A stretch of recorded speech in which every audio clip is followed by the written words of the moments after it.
What's up? I don't know if anybody's gonna come on this live or not, but I was thinking about making a video. Um, I don't know whether I should have just made a video and uploaded it or just do it like this, but for whatever reason, I just chose to go live. Um, anyway, today is the 16-year anniversary of the day that my first day locked up for murder. Um, so yeah, I think about it every day, but I guess today I've kind of been thinking about it uh, a little bit more than more than usual. It don't seem like it's been 16 years, that's for sure. But yeah. So I guess I'm just coming on here. I know it's been like a week since I posted a video. Um, and I guess I'm just gonna give like a little update of what's been going on with me. Uh, So I just did a little interview with another guy from After Prison Show. Me and him kind of linked up. We've been talking, but he's new at the YouTube and too. So we're kind of just trial and error, learning from our mistakes. But we've been trying to get an interview out for a couple days now, and I think we finally like we went live and we've been trying Zoom and all kinds of stuff, and it's just we've been having hella difficulties with doing it. But anyway, so yeah, I met that guy. We've been talking. He's got somewhat. He's got a lot more subscribers than me. He's got like almost 2,500. But anyway, yeah, he did like 7 years in Ohio. I was on the live with other dude. It was good, brother. Oh, cool, nice, man. Well, thanks for watching. I appreciate it. I don't know how, if a lot of people were saying they couldn't hear me, so I don't know how. I'm glad you said it went good. Like, that's encouraging. What's up, Caden? How you doing? Um, but yeah, so next Thursday I'm doing another interview with a guy named Andrew Dodge. His podcast is called The Unforbidden Truth. Like he interviews a lot of like serial killers and stuff in prison, and that's actually kind of how I met him. Like my best friend. I heard you and him perfectly. Cool. Nice. Hey, Steph. Be happy. Nice name. My little brother's in Florida. He lives in St. Augustine, I think. Um, but yeah, so I'm doing an interview on something called Unforbidden Truth podcast next Thursday. I was telling about how I met him. So my best friend Fred, the guy that got him into tattooing when he was real young in Ohio, actually ended up being like a serial killer, and like he's still in contact with him and stuff. But Fred was on that podcast, and he put me in contact with this guy. Hello from Ontario. Uh, I've been to Ontario. I've been to Windsor. Actually, Windsor kind of played a pivotal role in the outcome of my life.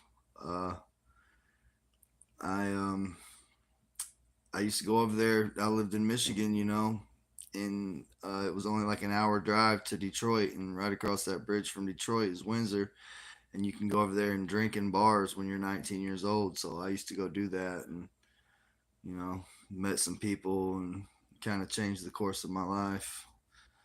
But anyway, so yeah, I'm doing that interview Thursday, then Friday. I know Patrick, like he didn't want to say it because it hasn't happened yet, and I feel him because like I was supposed to do. I don't know if you guys heard of the Soft White Underbelly, but that dude is like one of the biggest YouTube channels on YouTube. He's got like 6 million subscribers, and he said he was coming out to interview me, and he actually didn't, and then he just like ghosted me.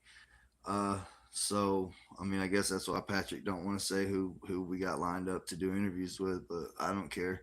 I'm supposed to do and really it's because of like you guys, like the the people who watched my interview with Joe, like they contacted Matt Cox, and Matt Cox contacted me, and so that's how I've even been doing all this. But anyway, so next Friday I'm supposed to do one with a guy named Chad Marks, and his show's called Blood on the Razor Wire. What's up, Tyler?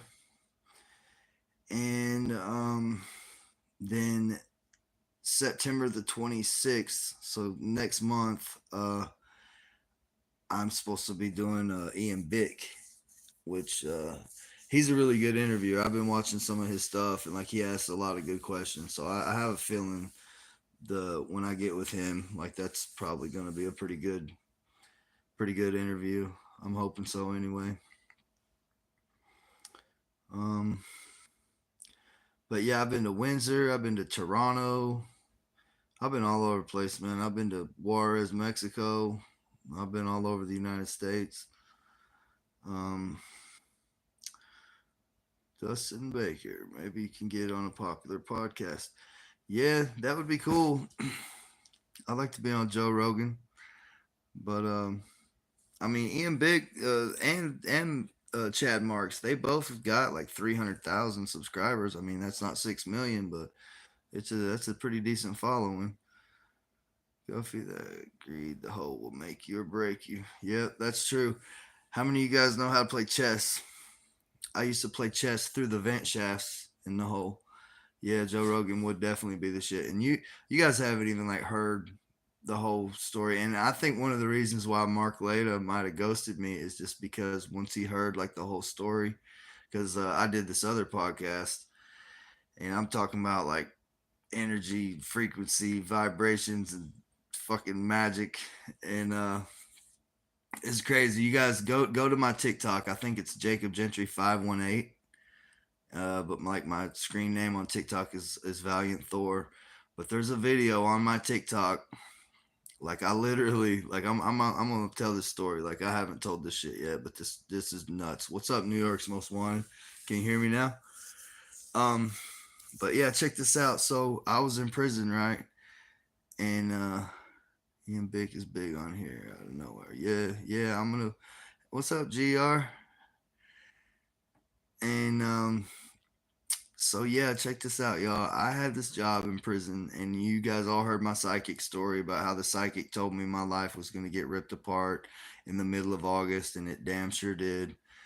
Um, and yeah, Joe wanted to come out to me, but he couldn't afford to come all the way out to where I was at, so we had to do it on Zoom. But anyway, yeah, after that whole psychic thing, man, like I got infatuated with the supernatural and like psychics and astrology, the zodiac, all that, numerology, angel numbers. Like if you guys watched all my videos, like you'll hear all these wild stories, but I haven't told you this one yet. And this is one of the most unbelievable things. This is one of the wildest things that's ever happened to me in my life. Um, so I was in prison. I had a job where I sprayed out the um yeah, that's crazy, Patrick. Um, I sprayed out the slop cans of food, that was left over, and I would dump them out, and there'd be like little pieces of corn like floating down the the, the parking lot. I met that psychic on the street in Chicago, in Midtown Chicago.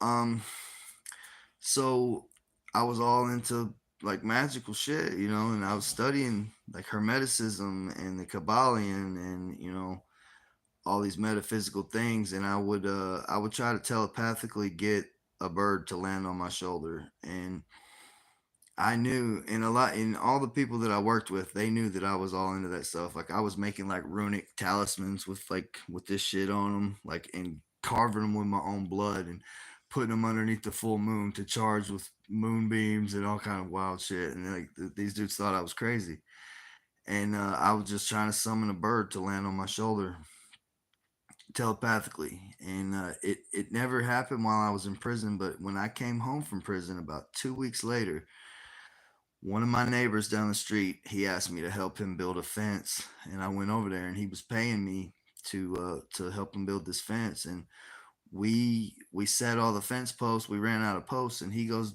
gets on the tractor to go get more posts. And I sat down on 4 bags of concrete, and as soon as I sat down, like this blue jay just fluttered down and landed on my shoulder. And I'm looking out the side like of my eye like this, like trying not to move my head because I don't want to scare it away. But like I posted on my Facebook and stuff, saying how I've been trying to get a bird to land on me, and then one finally did. Then a few months back, are you a Swifty? I don't know what that means. Although I work for the company Swift, is that what you're asking? Um, oh, do I like Taylor Swift? That's what you're asking. Nah, nah, I'm not. Um, but anyway, so I was in West Virginia a couple years ago, and like this girl asked me to come over and bring my guitar and play guitar on her porch. So I did. I brought my guitar over there. I'm sitting on her front porch playing guitar, like singing. And she looks around and she goes, "All these birds are here because of you." She said, "I watch these birds every day and they're never all here at the same time." Nope, I didn't stab one single person in prison. Um, and I didn't get stabbed and I didn't get raped. No, and I never got robbed. Nobody, I ain't have no problems, but it was probably because of the charges I had. Everybody knew, like, I didn't have to prove myself. But anyway, so the girl said, "All these birds are here. They're never all here at the same time, but they're all here right now." And so I set the guitar down and I start telling her the story about that I just told y'all about the blue jay landing on my shoulder. And as I was talking to her about telling her that story, how I try to summon birds to land on me, this little baby mockingbird flew down and landed in my hand and just stayed on my finger like this for probably 30, 45 minutes. And I went live on Facebook. And I wish that I would have like said more, but and then I think the lives automatically like delete after so long. But luckily, I screen recorded it and I put it on my TikTok. So if y'all want to see that little bird that I'm talking about, it's on my TikTok. Check that out. I say like this dude just came out of nowhere. Like this is great. Like I was just talking about telepathically summoning birds.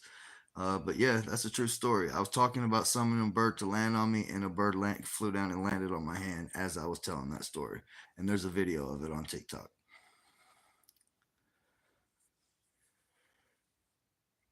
Yeah, yeah. I mean, I don't know if it was just like lucky. My TikTok is Jacob Gentry 518. I'm pretty sure.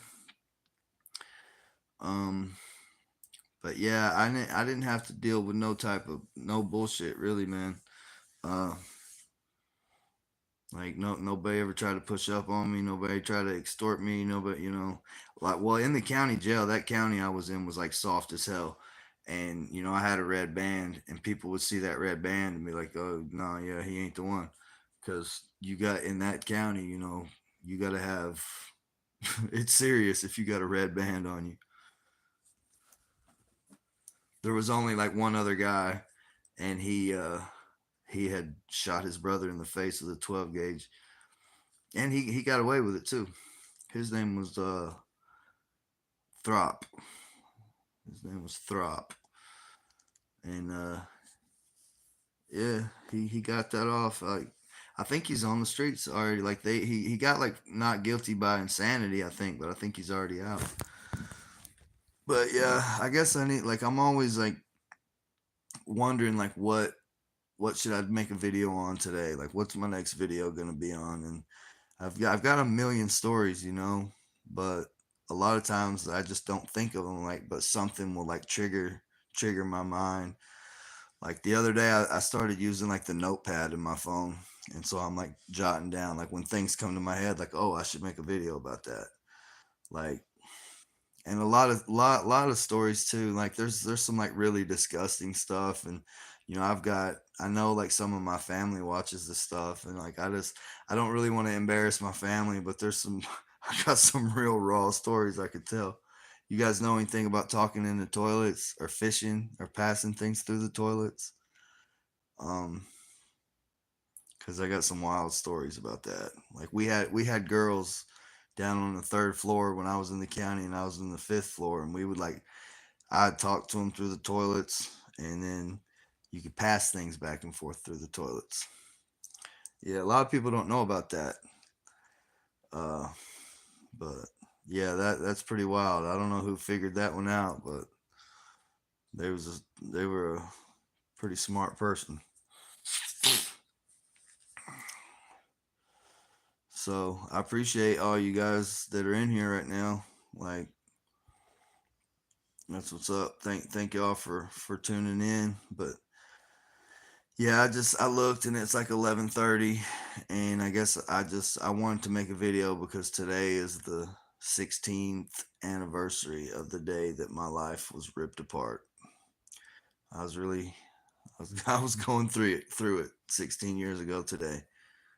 That's a rude awakening, man. When you just wake up when like you're working, just trying to doing the best you can do, and then all of a sudden, boom, you don't know if you'll ever see the streets again. And that's the worst part of it, like not knowing, if you'll ever come home, if you'll ever touch a woman again, if you'll ever get to hug your mama again. Like that's a that's a wild feeling. And really that's why, hey, what's up, Deb and him? How you doing? But like that's why I have such a great outlook on life. No matter how bad things get, I'm living proof. Like it could always be worse. Like so, I'm like definitely a glass half full type of person. Like things got to be really going bad for me to get down. And even when things are really going bad, I don't. It seems like I don't get down because it's very easy for me. Uh, just me, Deb. Well, hi, Deb. But but yeah, I'm a really positive person, man. After the things that I've been through, and I feel like a certain form of like survivor's guilt. Oh, I tell you, there's not a whole lot of people in here hearing this, but those of you who are here, do you guys know who Kai, the hatchet wielding hitchhiker, is? I'm not sure if I've told that on my channel, but I'm actually like friends with him. And I got an email from him today. He's gonna start sending me like some videograms on JPay that I'm gonna put on my videos. And he wants me to like he's got a channel and he wants me to put a link to his YouTube on the videos that I'm gonna do. But that should be pretty interesting. I don't know how many people like really care about Kai the Hitchhiker, but I do. How long were you locked up again? So I did 7 years in New Jersey, and then I did actually 2.5 years in Tennessee. But it's a whole different story. So when you think about it, about a quarter of my life, I was incarcerated. Didn't he help someone that hurt someone later? Yeah, yeah, he did. So he chopped some dude in the head out in Fresno, New York. I don't have your email, New York's Most Wanted, but if I had your email, I would. You can email me and I'll email you back. It's jacobgentry222 at Gmail. I hope nobody hacks me now because I gave him my email address. But yeah, Kai, he chopped some dude in the head like 3 times because he was flipping out. I was in Port Jervis.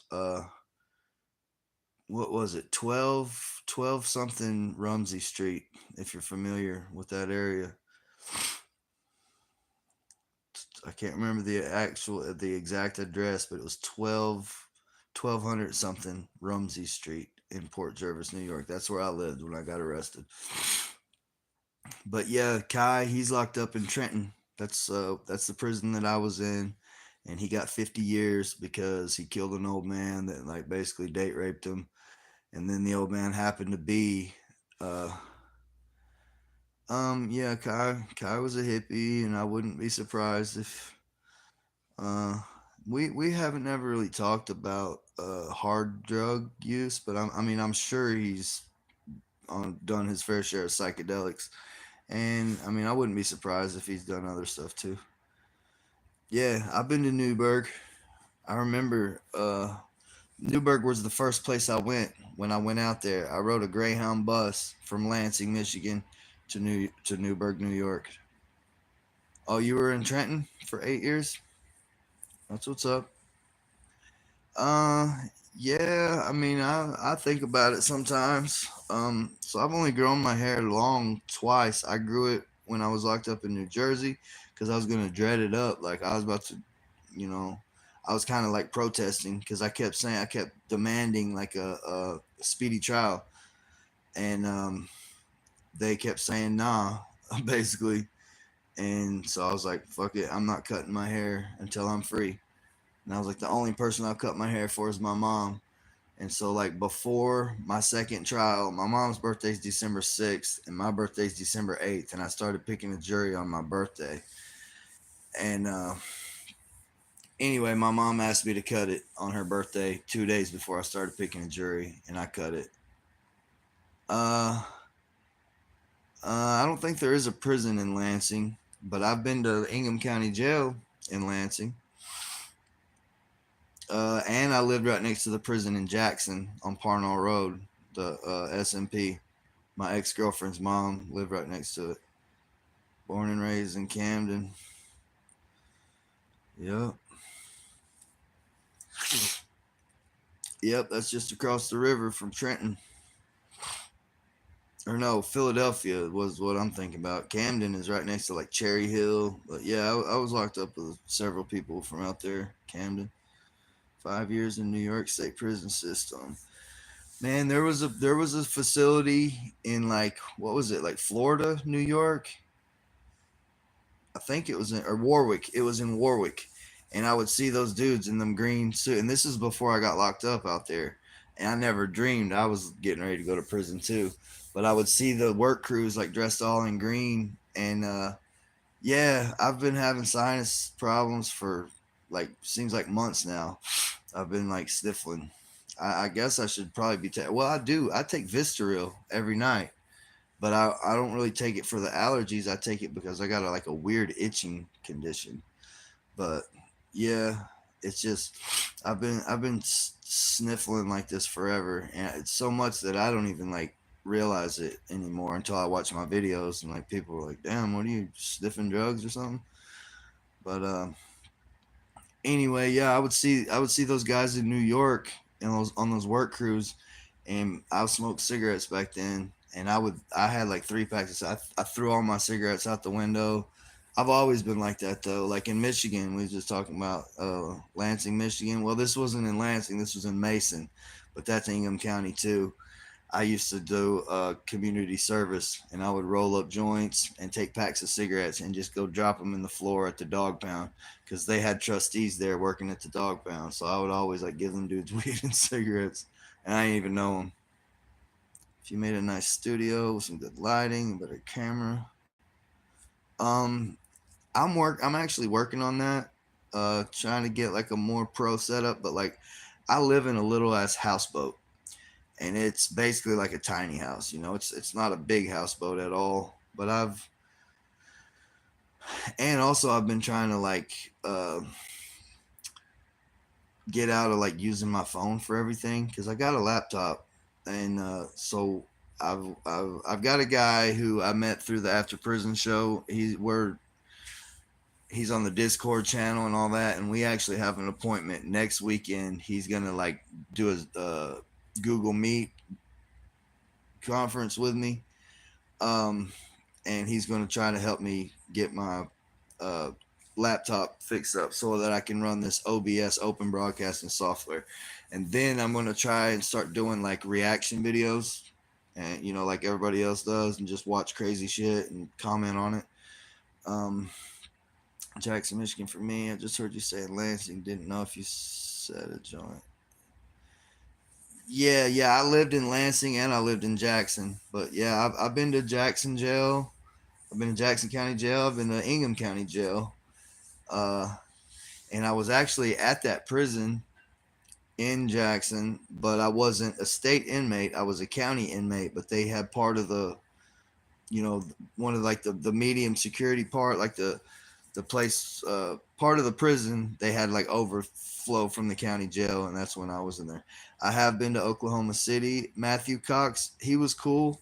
Like, a lot of people hate on him, I guess, because he was an informant, and I didn't really even know that about him when I went on his show, but I guess he's got a video where he talked about it. But like, I really, I don't condone telling. Yeah, I've been to Oklahoma City. I was actually, it sounds bad, but I was in El Reno. Uh, I got extradited one time, and I spent some time in the Canadian County Jail in El Reno, Oklahoma. Reformatory, Jackson, Michigan. Yeah, yep. I think it's called the S&P Southern Michigan Penitentiary. But yeah, I've been all over this country pretty much, man. The only places that I haven't really been is Washington State, Oregon, Idaho, Alaska, and Hawaii. Other than that, I've damn near been everywhere. At least going traveling through there. I might not have went there for AIDS test and get classified. Oh, in Jackson. That's what's up. Yeah, my ex girlfriend's mother lived on Parnell Road, like literally maybe a half a mile from the prison. She's actually she died, man, back in, I guess, 2016. And the crazy thing about that, I was in North Dakota working on a pipeline, and I got a text from her uncle by marriage, her mother's sister's husband, and it all it said was "call me." And I looked at it. I looked over at my boss in the truck, and I said, "My ex girlfriend's dead." And yeah, that shit was crazy. And so I called him, and he was like, he told me like, yeah, she just died in Foot Hospital. That's in Jackson, Michigan, by the way. Yep, Jacob Gentry 518. That's my TikTok. And but yeah, she died. Triple life in Washington State. That sucks. I I got a lot of friends, that are doing life and 30 to life, and actually, one of them is about to get out. He got some time back, and he gets out at the latest in like 2027, like in 2.5 more years, which he's got like 20 years in on a 30 to life sentence. Yeah, that's cool. Messing me on TikTok, whatever. Justin Baker, what's going on, man? I'm just down the road. I might come see you tomorrow. Since you say I don't never come over to hang out, I'm still trying to get my motorcycle put back together. I gotta wash my dog. Oh yeah, I gotta go. I'm almost done with my laundry. I just gotta put it in the laundry. Uh, all right, yeah, I'm gonna stop over there at some point. I don't know when it'll be. I'm probably gonna wake up early, give my dog a bath, and yeah, I might come see you first because Chad down there, man, they I think they kind of sleep in on the weekends.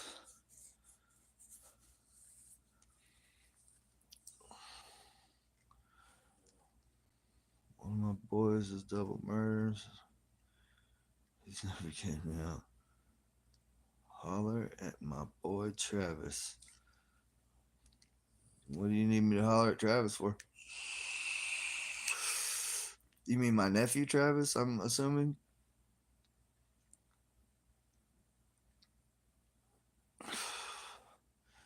Justin, today is the 16th year anniversary. Oh, oh, Travis is sitting there. It's past his bedtime. Oh, oh, I thought you meant my nephew Travis. Um, but yeah, what's up, Travis? Um, but yeah, today is the 16th anniversary of the day that I got charged with murder.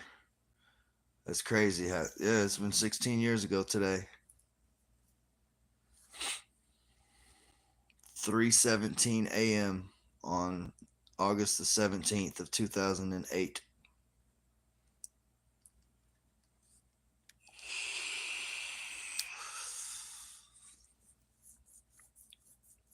Yep, it's a trip. How fast time goes, man. I don't know if it's because the Earth, like the universe, is expanding and it's like speeding up and it's spinning around faster. So like it's all speeding up.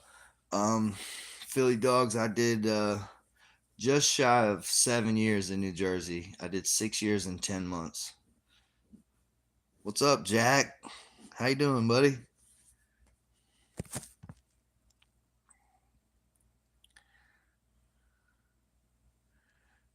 Yep.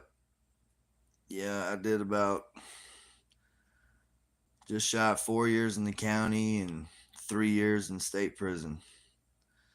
Um, Met a lot of people and got a lot of stories to tell about it. Well, I'll be over there. I'll see you tomorrow, Jackson, for sure. Man, I'm glad I made it out too. Like, it's crazy. I was at the Walmart pharmacy last night. You would think like, you know, that's all in the past. Like, it's crazy. This was 16 years ago now, but like I still talk to the people. There's a houseboat tour on my YouTube channel. If you subscribe to my YouTube channel, there's one on there. It's Jacob's Ladder 111. But yeah, I was at the Walmart pharmacy. Like, was it yesterday afternoon, last night? And like my phone kept ringing the whole time, and I'm sure the pharmacy people were like, "Damn, this dude's phone just blows up all the." But it ain't normally like that. People don't never call me, but for whatever reason, I'm getting call after call after. I got like 5 calls in a row, and they were all from prison. Um, but I still mess with them guys, man. And like I feel like I call it survivor's guilt, you know, because I got out and they're still in there, and I just every like when I'm eating, I like Culver's. I like Culver's burgers. I eat them a lot, and like every time I'm eating, like biting into one of these juicy ass hamburgers, I go back and I think of like eating bullshit, and like we used to go out on the yard right in Trenton, and Jack Guffey or what was his name, Matt Guffey, uh, John Guffey. He said he was in Trenton, so you might know about this. But when you go out to the yard, you can see just over the stone wall. You can see the top of the McDonald's arch, and you can smell like the French fries and the chicken nuggets. Like you can smell the smells from McDonald's, and you have to go out there and smell that shit every day, and then go back in there and eat like noodle slop with like the pieces of chicken, what they call chicken. It's the waste products. You can clearly tell like it's the throwaway because it's all like fat and gristle and cartilage and shit, and they like serve that to you, and it's wild. I can remember one time being in Ad Seg, and they take away your commissary, so you just gotta eat what they give you, or you'll starve to death. And I was hungry as a hostage, and they pass out these like rubberized bologna sandwiches, and I get mine. I take a big ass bite out of it, and a cockroach crawls right out of the sandwich and like crawls across my fingers. And did I get much money in prison? Yeah. So well, let me finish saying this. Yeah, a giant cockroach crawled out of my sandwich and crawled across my hand, and I still ate that shit. Like I ate every bit of it like that. You know you're hungry as shit when you just eat a sandwich that a giant cockroach just crawled out of. Um, you can always smell it and pretend, bro. Yeah. Um, I got money in prison because like I had been working and I had an annuity saved up for my job, and I cashed out my annuity early. I paid a few $1,000 penalty, and I cashed out my. Hey Jack, how you doing, buddy? And I had cashed out my annuity, and I had $10,000. And during those 7 years, the whole $10,000 got spent on ramen noodles and phone calls. They took all my good time away for selling rolled up cigarettes. Nah, they'll do it.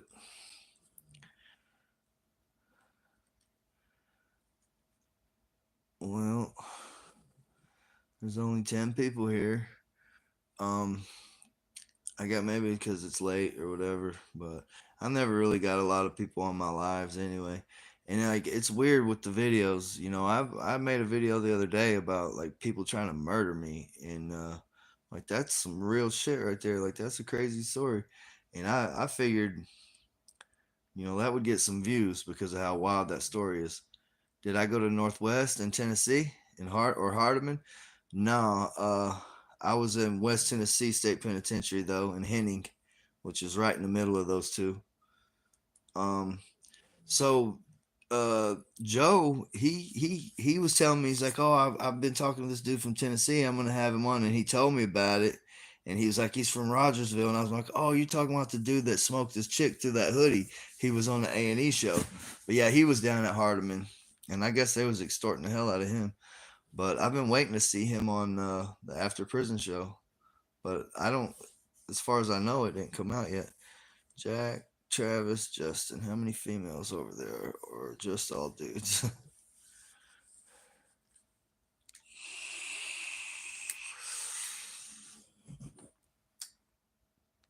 Yep, Justin's having a sausage party.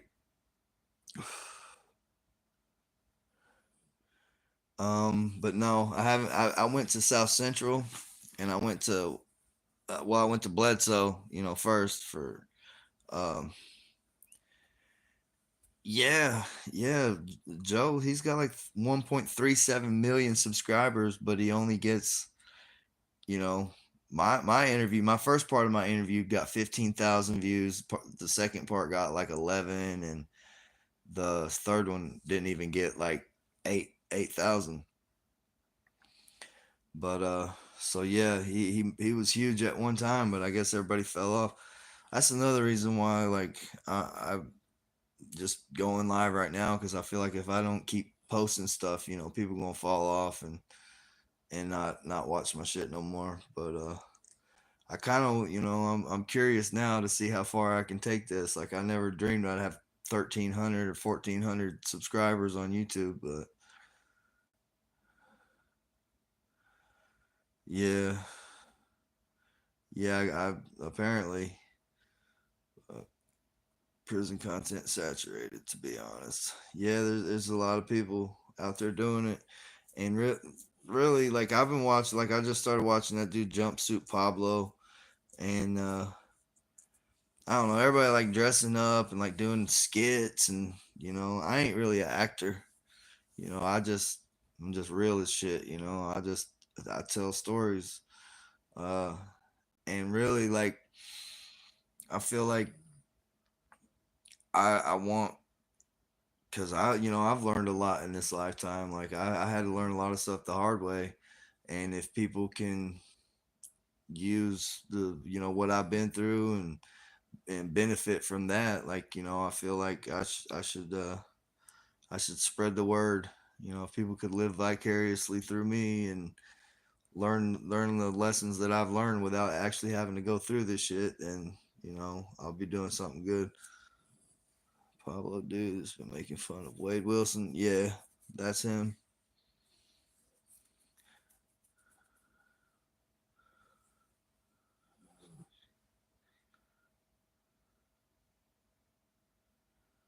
I appreciate that, Dustin. Yeah, I'm gonna keep up with him. So one of like my most viewed video was just a dumbass video about me. I literally did go to jail like a couple weeks ago. Like they told me I had a warrant and I had to pay like 1,100. Boudica. Wow. That's my dog's name? Baby. Her name is Queen Boudica Blueface. She's named after the warrior queen of the Icenies. Um, but yeah, that's my dog's name, Boudica. I love that name. And thank you for saying that. Um,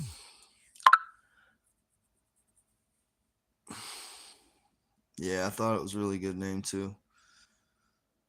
You know, pit bulls. You know, like bulldogs. They're from England. You know, and she was a Celtic queen. Oh yeah, she was over there. She was having a nightmare, or some kind of dream. She was like, she might start doing it again. But yeah, she's good for that.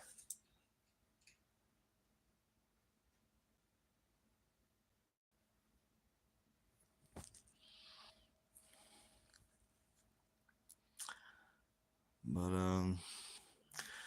so yeah, what was I saying? Yeah, my highest viewed video was something about me going to jail, getting picked up for a warrant for failure to pay fines. Which prison system was worse? So I guess I probably have to say New Jersey was worse. Um, hey, thank you, Tammy.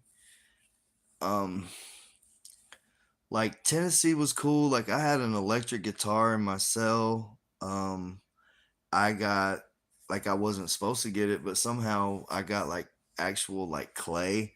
But even before I got that clay, like I made my own stuff out of like state soap. I was sculpting stuff. Uh, but I Fiona, that's nice. I used to have such a crush on Fiona from Shameless. Um,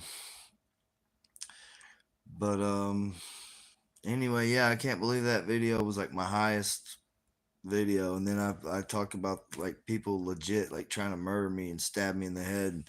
Uh, they did. It got like 400 views.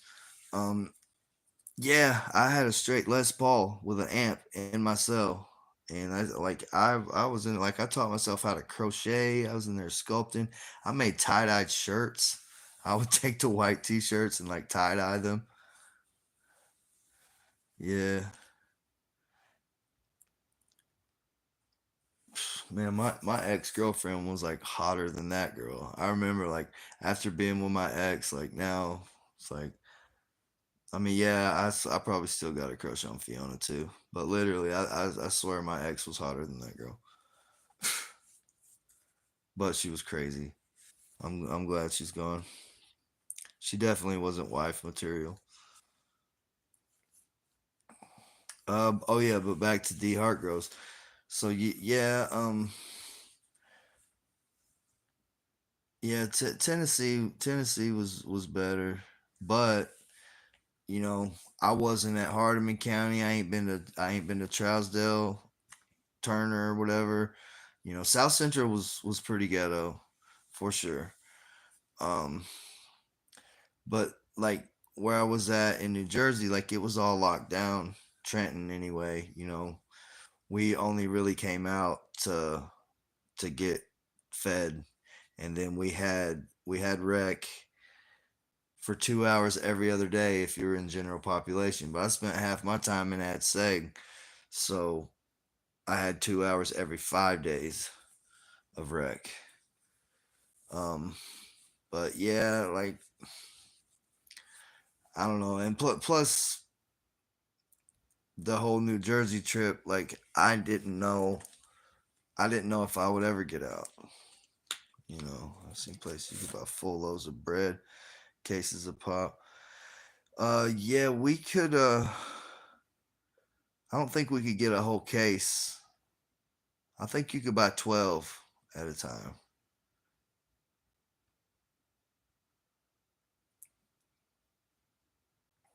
Yeah, I saw some. Uh, I guess it was lockup episodes of Cook County Jail. Um, did I tell you guys about meeting that guy in orientation when I was coming out of AdSeg, and the guy that like strangled his girlfriend, and I was like, yeah, my bunkie, he's all right, but he strangled his girl. Wayne County, that's Detroit. Um, but anyway, I told the dude how I got into like 3 fights in the county jail, and like every single one was over watching lockup. Exactly. Yeah, that's kind of what I was getting at. Like I knew I wasn't. I and too like So I did cook some liquor on my 40th birthday. Uh, but for the most part, like I wasn't cooking liquor, I wasn't getting high. Like I smoked weed a couple times, but I was minding my man, like I was trying to come home. I did get in one fight. Um, because there's a kid in there that I went to high school with, and the dude was a GD, got hexagrams all over him tattooed, and the dude's got loyalty tattooed on his forehead. Well, I happen to know for a fact that he sat in the witness chair on the witness stand in the Putnam County courtroom and pointed out one of my friends. Now they were high school kids when it happened, but I don't care. Like you're a rat, bro. You don't need to have loyalty tattooed on your forehead. So I told all his homies, like, yo, that dude ain't loyal. Like he's an informant.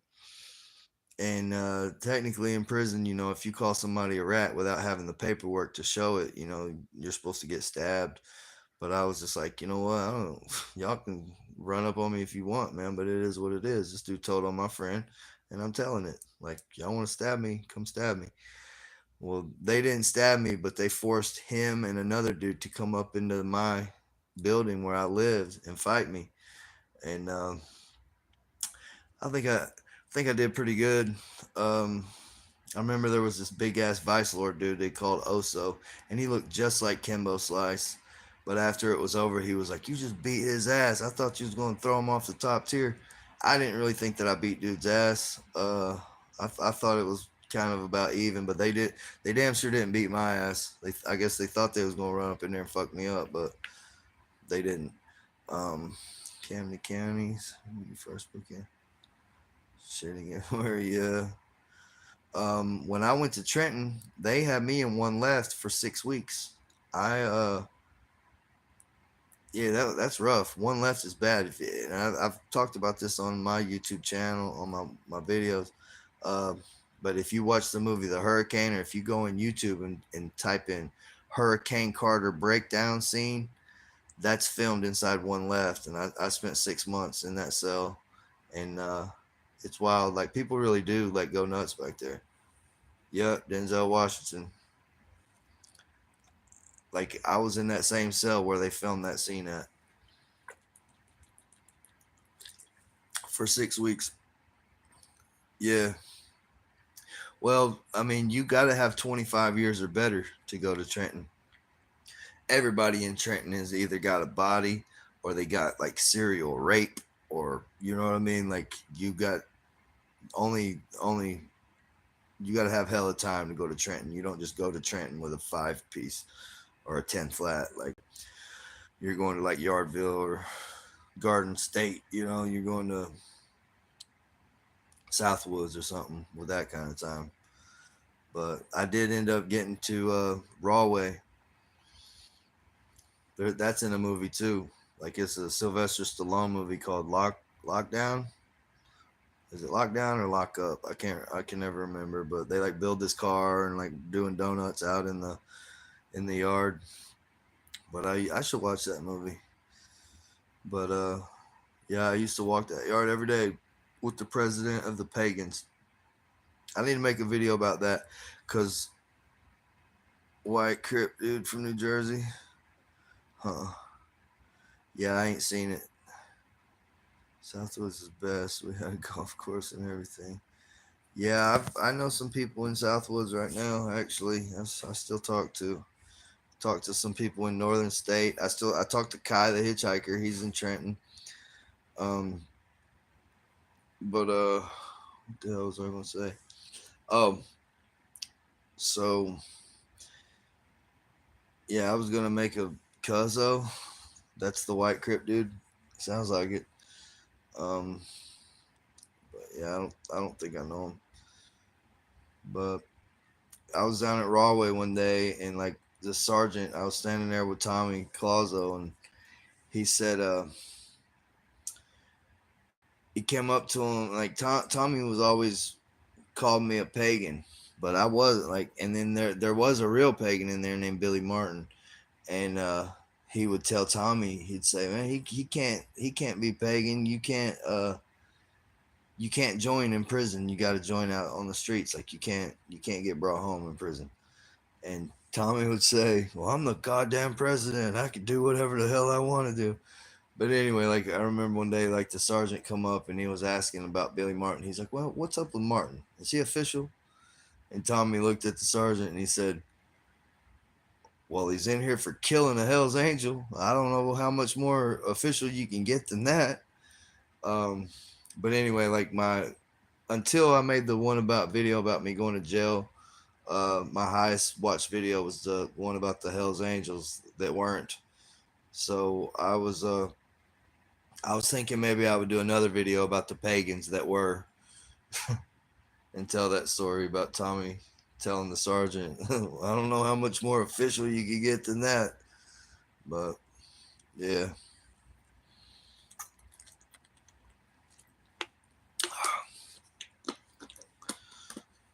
So what's up, y'all? What do y'all want to talk about? Ask me some questions.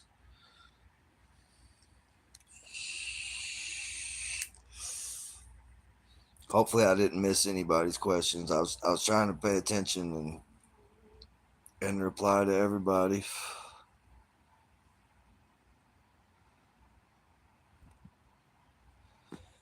I'm good, Emma. I am blessed to be. I'm not at my place right now. I'm in my parents' basement. But life is good. Like I'm thankful every day. I think about, where I was every single day of my life. And today I've pretty much been thinking about it kind of all day because I don't know if you're just now getting in here, but today is the 16th anniversary of the day that I was charged with first degree murder, and my life was forever changed. So I'm very happy to be alive and free and be sitting here next to my dog with my family upstairs, and I got a good job. Why do I smoke this thing? Well, it keeps me from smoking Newport 100s. Because if I didn't smoke this, I'd probably be smoking cigarettes. So that's why I do it.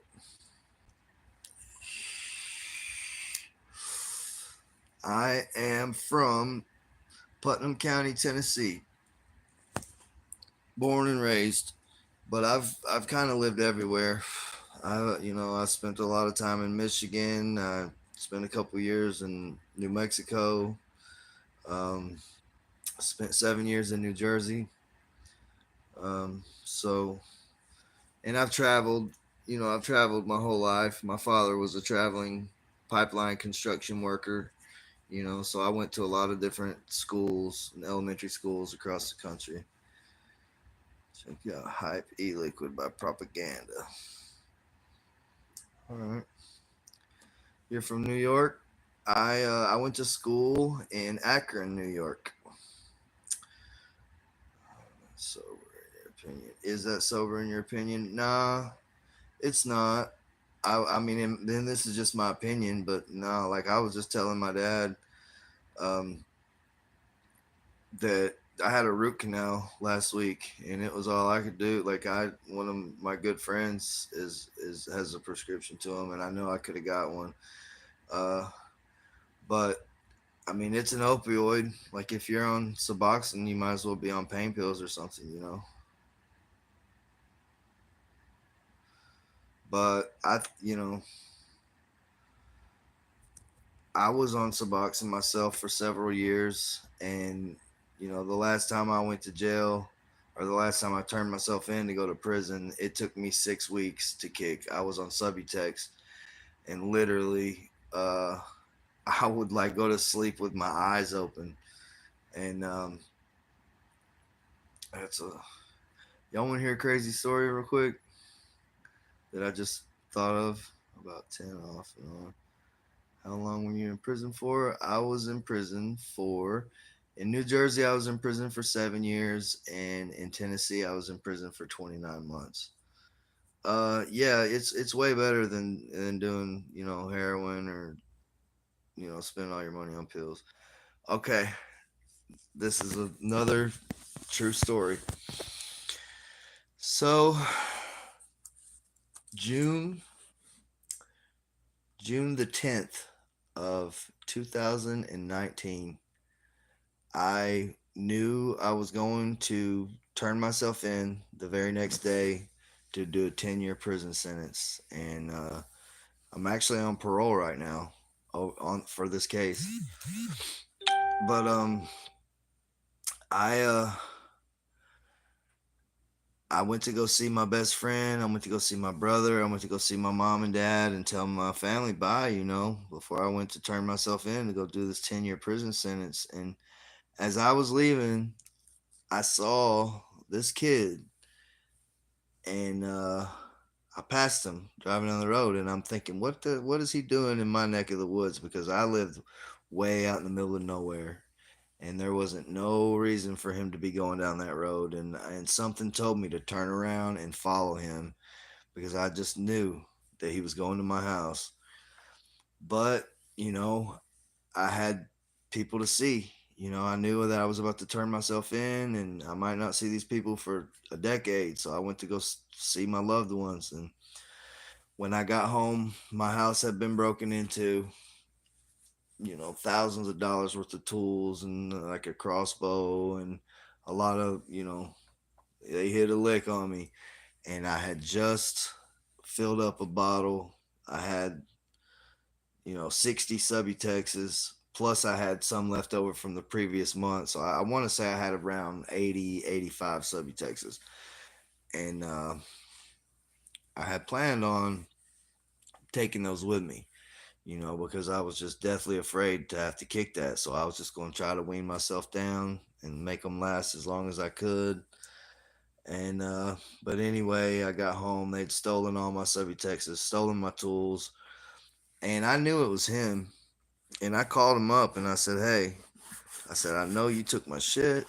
Um, I said, I'm gonna give you one chance. You can bring my stuff back right now, and I promise you, I will not hurt you. I'm not gonna beat you up. Like, I'll give you a pass. But if you don't bring everything you took from me back right now, like I'm gonna give you 2 hours. And the the guy he tried to say, oh, it wasn't me. He tried to deny it, and I'm like, I've got security cameras all over this fucking house, right? And he still tried to tell me it wasn't him. So I look at the security cameras and I see his dumb ass.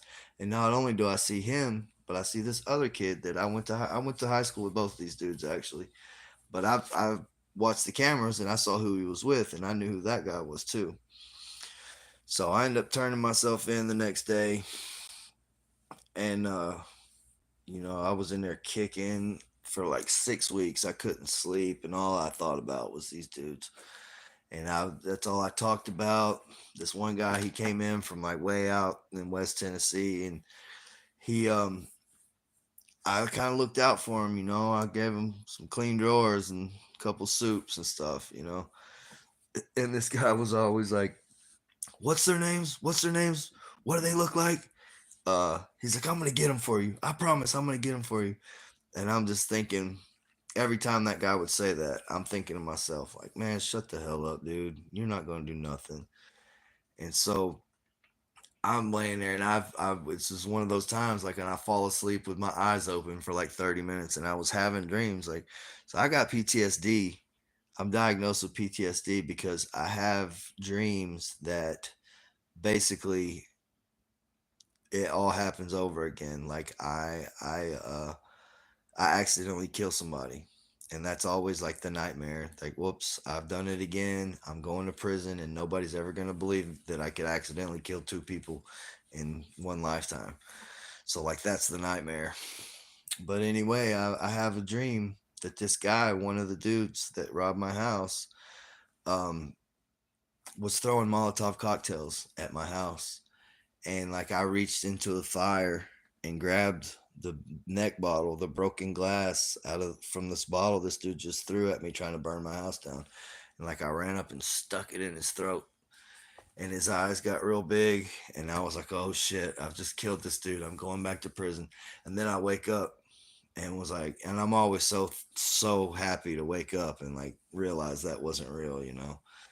But so I wake up, I just dreamed that I just killed this dude, and I walk out into the little day room, and I look out the doors. There's a glass window in the door, and all of a sudden the elevator doors open up, and you'll never guess who's walking out of the elevator. That dude, he called him. His name was Jason Samples. He called himself Thumper, and and and Tommy Lewis, this guy that I had been in there. Well, there was two of them, and I wanted them to come in there so bad because I want to beat their ass, and that's all I wanted to do was just beat these dudes' asses because I'm in there kicking, and I'm like, if this is their fault, like I hope I see them. So I just have a dream about killing this dude, and I look out the window. I'm still rubbing the sleep out of my eye, and uh, here he comes with the guy. What's up, Angelica lady? And my jaw just drops, and I'm just like, and they get up close to the door, and I'm like, hey, hey. I look at dude, and I said, get him. Dude goes, who, him? And I said, yeah, him. Guy pops off, boom, boom, hit him with a two piece right there on the spot, right in front of the police and everything. Next thing I remember, this dude, he said, the door popped, Gentry. And I'm like, oh shit. So I kicked the door open, run out there in the hall, and just beat this dude's ass. The police drew down on me with the taser, and they're like, stop or you're gonna get tased. I look at the dude with the pointing the taser at my face. I look at the dude on the ground. I look around. I see like blood and shit all on the floor. I'm like, yeah, I really don't feel like pulling that taser out of my ass right now. So I just threw my hands up. I'm like, all right, cool. I give up. And so then I run in there and I start like smashing all my food, because in New Jersey, if you get in a fight, like you're going to the hole for 30 days. They're giving you 15 days for fighting and 15 days for disrupting the order of the facility. And they're taking all your commissary and shit from you and all your property. You ain't getting no books or nothing.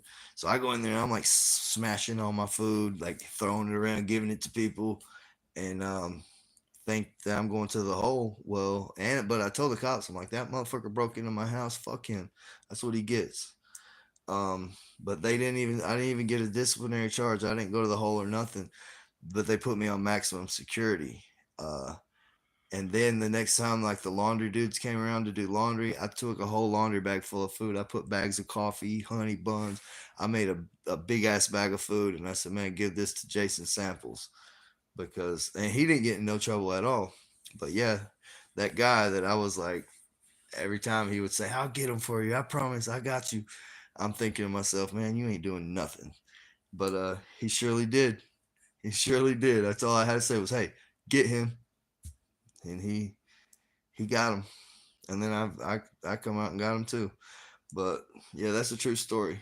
I just literally woke up from a dream that I stuck a glass bottle in this dude's neck, and then here he comes walking into the jail. True story.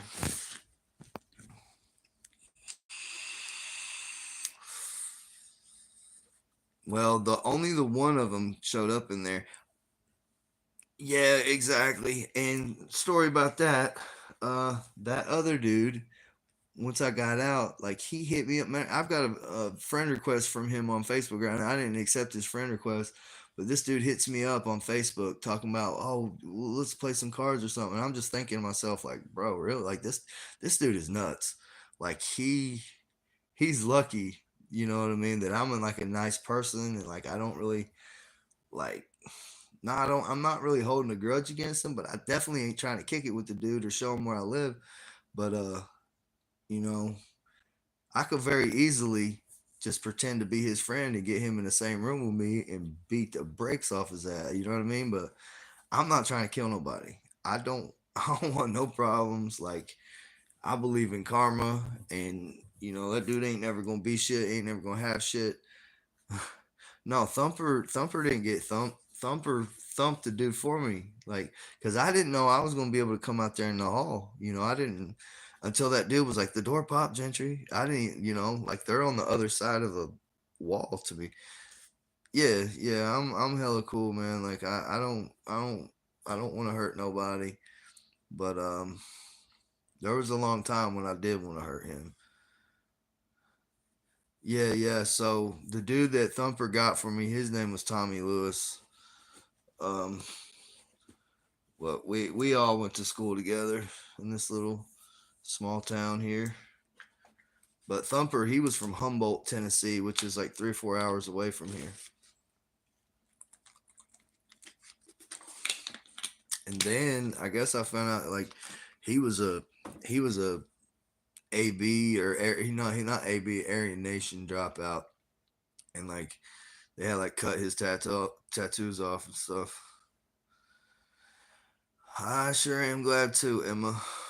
I'm I thank God every day I'm not in there anymore.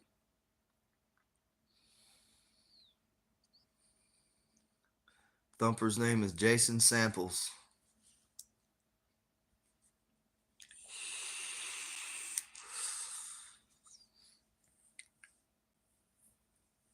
Oh, what's going on, Dawn of America? Glad you could make it. I'm just hanging out on the live, man, with some people. But yeah, glad you could make it, bro. Just freestyling, just talking about random stuff. I know. Oh, I didn't.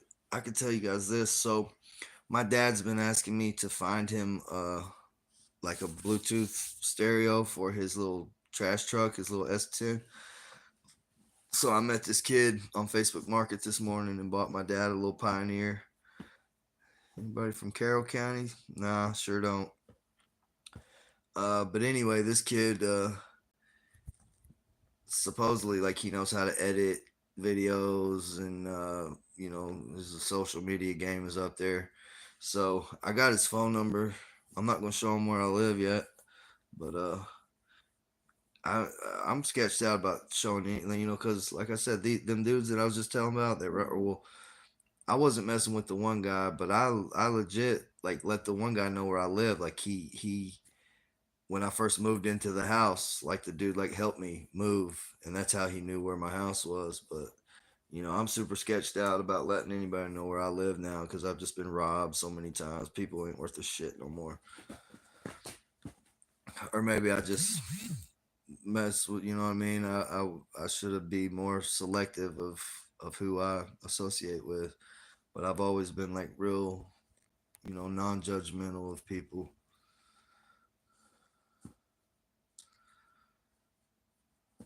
Yeah. Yeah, well this dude like he was telling me like some crazy stories about like his car getting shot up or something, and I was just like, uh what are you screwing people over? Like why are people trying to kill you, bro? He's like, I don't know. Like I don't even know who did it. But yeah, you gotta be careful. What make you feel weird? I try to be cool. Try to be as cool as I can. Brian Bruton?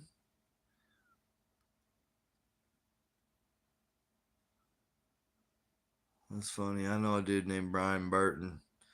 And he's a scumbag.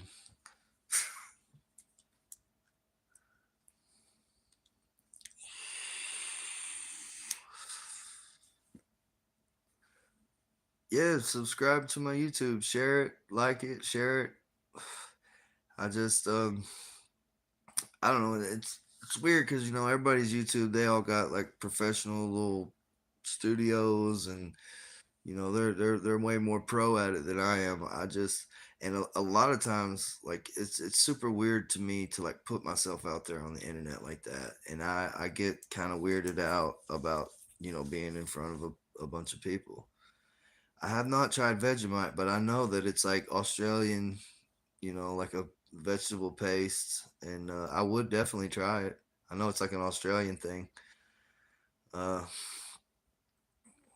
but so yeah, like literally, so I did make a video on my drive down here this earlier, and it was actually kind of a decent video, but for some reason, like, so I got one of those little mounts, on my dashboard to hold the phone while I'm driving, but like the background noise was just hella loud, and it kind of just I didn't want to upload the video because it was just not good quality. But the things I said in it were cool, but you know, I just like it's literally been like a week since I posted a video, and I keep like I've got that little voice in the back of my mind, like I'm shy, I guess, to do it, but it's like the little voice is like, man, if you don't post a video, man, people ain't gonna mess with you. So like I really like I'm a loyal person, and so like all the people that subscribe to my channel that encourage me to do it, like I don't want to let them down. You know, I wanna I wanna succeed. I mean, I guess I kind of already have. Hell, I got 13. I never dreamed I'd have 1,300 people subscribing to listen to what I'm uh talking about. I do have a laptop. um DaVinci Resolve. Okay, I need to make a note of that.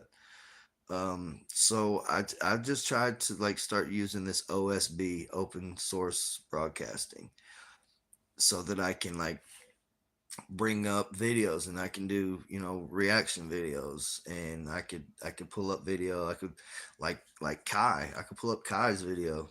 And matter of fact, Kai, I got an email from him today. He's going to start making me some like little videograms. I think they're only like 30 seconds or 60 seconds long, but he's going to be saying some stuff, and I'm going to be posting it on my YouTube about him. But I love Kai, man. He's cool. He's a really good dude. We're kind of on the same path. Like a lot of the he's a very no like people think that he's dumb or whatever, but he's far from stupid. He's a very intelligent person, and he's a well studied person. Like he knows a lot of the things that I've studied. So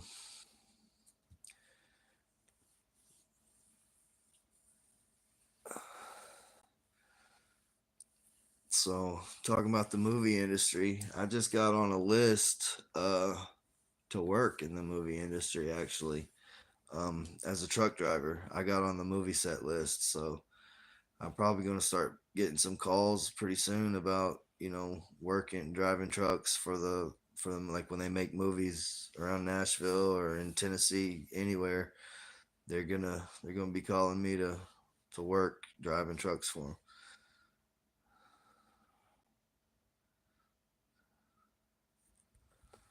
What's that, Tyler? Um, I'm not sure what that comment means. It's something about YouTube, the Hatchet Hitchhiker. Like, yeah, I'm actually friends with that dude. His name's Kai. His real name's Caleb McGilvery. Vegemite is good for anxiety and depression because of the B vitamins.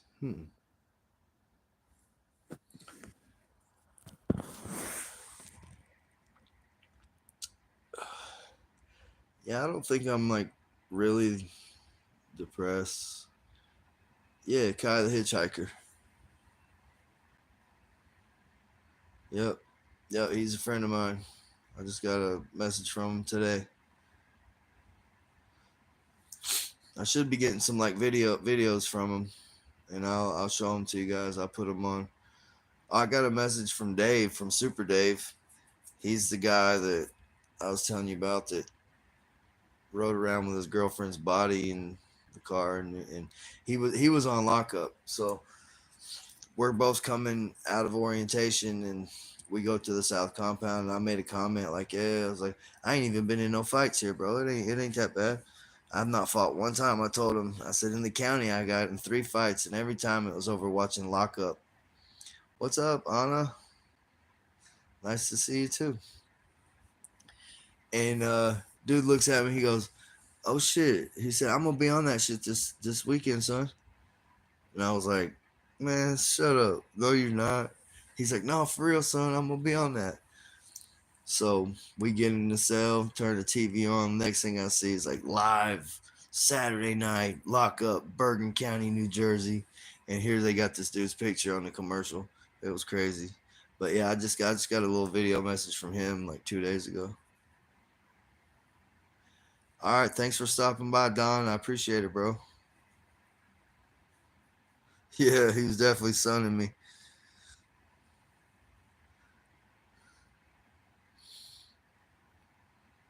Yep, old Super Dave.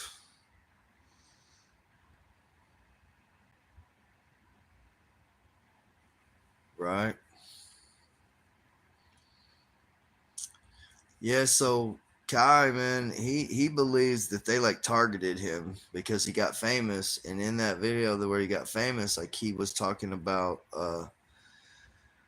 like chomos, and he's like, if I could go back in time, I would have got him as soon as he was talking about raping that girl in the Philippines. So he thinks that there's like this ring in New Jersey, and they targeted him, which could be true for all I know. So the wildest thing that I saw.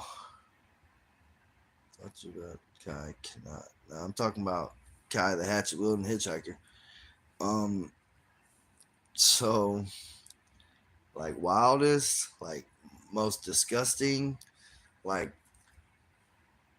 I've I don't know if I should tell this story on the internet. Like if my mama seen it, she'd be disappointed in me. um, but I was talking about like fishing through the toilets, right? Um, so I can't even tell it. Okay, what about the funniest? All right. So I'm just gonna tell you the first thing that comes to my head.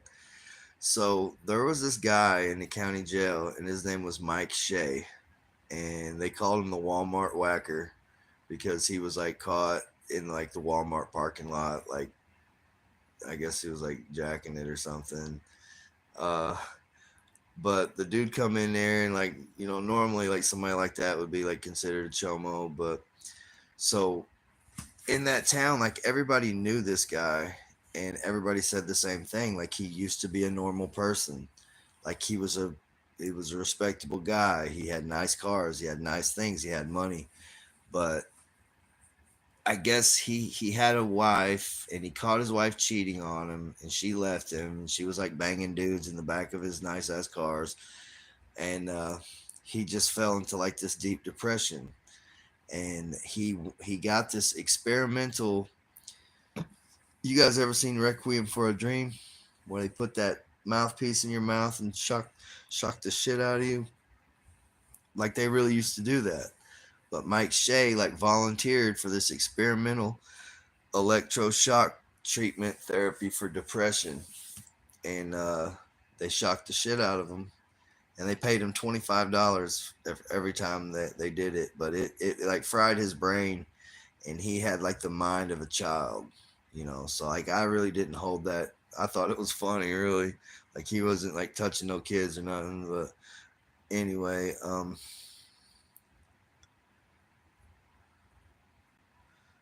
well, thank you, D. I appreciate that. Yeah, I mean, I respect the shit out of both my parents. Really, like my dad, he put up $275,000 his whole life savings, to get me out of the Walmart whacker. Yeah.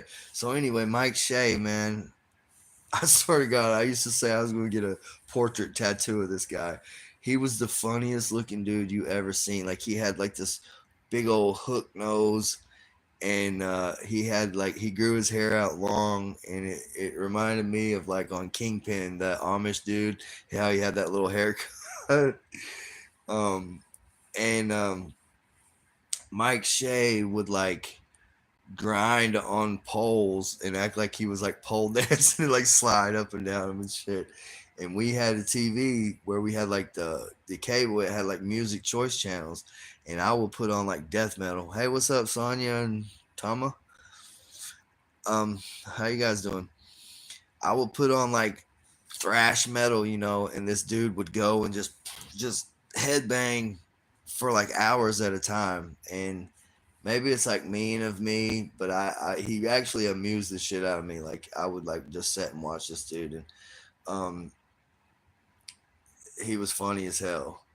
And I remember one time this dude like choked him up, like I grabbed him by the throat, and Mike Shea looked at him and said, "You can't touch me. I'm Gentry's bitch." And he's like, "Gentry runs this bitch, and I'm his bitch." Um, but yeah, he ran around and told everybody he was my bitch. And then when they finally got out of jail, like this dude comes back to the jail parking lot on like a BMX bicycle with a basketball, and he's riding this bike around in the parking lot for like an hour, like just bouncing this basketball, like looking up at the window, like he like didn't want to leave. And they finally like came and like made him, like escorted him off the property, because like they turned him loose from jail, and he just stayed in the parking lot riding his bike around, bouncing a ball, looking up in the window. But I think about Mike Shea sometimes, and I wonder, like, is he still alive? Um, JPay, yeah, I've had JPay, Access Secure Pack, all of that.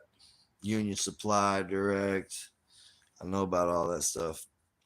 But yeah, in New Jersey, like that's how I talk to Kai. That's how I talk to Kevin, my old bunkie. That's how I talk to everybody in New Jersey, is through that JPay app. Actually, I'm even on the JPay app. Like I can go on there and pay my parole supervision fees. Yeah, ask away. That's what this is all about. I'm kicking it with y'all. I'm trying to I want to interact with you. So yeah, ask me whatever you want.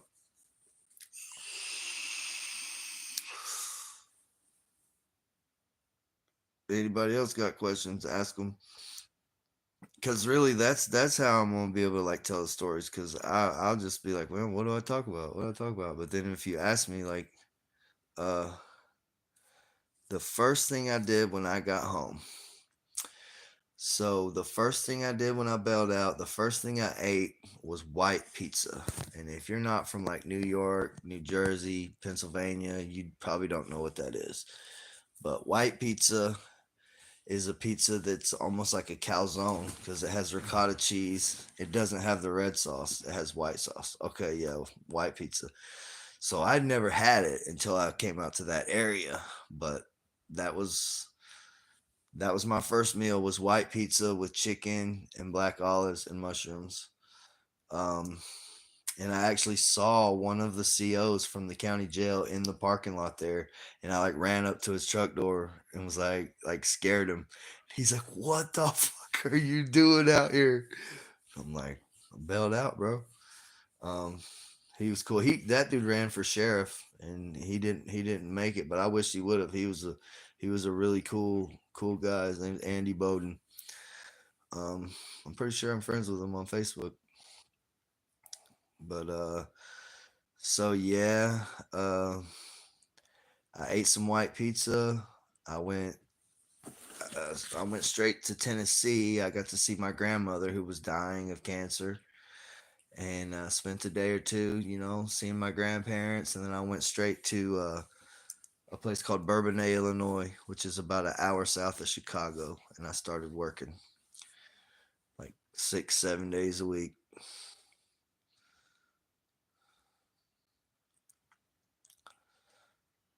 But that job only lasted for like 3 months.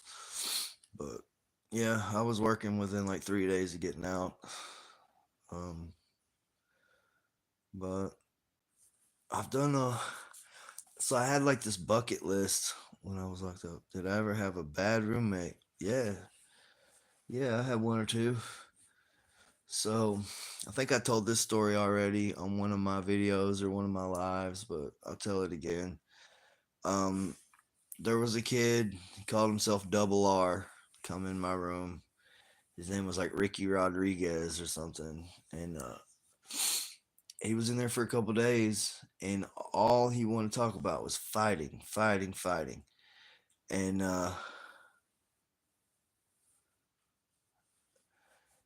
yeah, I mean it's cool, Deb. I mean, but I feel like vaping. I mean, I'm sure it's not healthy for you, but if it's a lesser of two evils, you know what I mean. If it keeps me from smoking cigarettes, I think I'll take the vape before I start smoking tobacco. Um, but anyway, back to the double R. All this dude wanted to talk about. Oh, in Jersey City, we fight every day. That's all he talked about, was Jersey City and fighting. And I listened to it for a day or two, and on probably like the third day, and when he just wouldn't shut up, when he kept talking about that, I start to feel like, is this dude, is he trying to flex on me? I kind of like got in my head a little bit. So I just like stopped. I said, look, um, all that fighting shit, like I'm starting to feel some type of way. Like you keep telling me how tough you are. Like you ain't got to prove nothing to me, bro. And I said, like, are you trying to test me? Like you trying to get right? Like we can fight if you want to fight. Like if that's where this is going, like, and he's like, nah, man.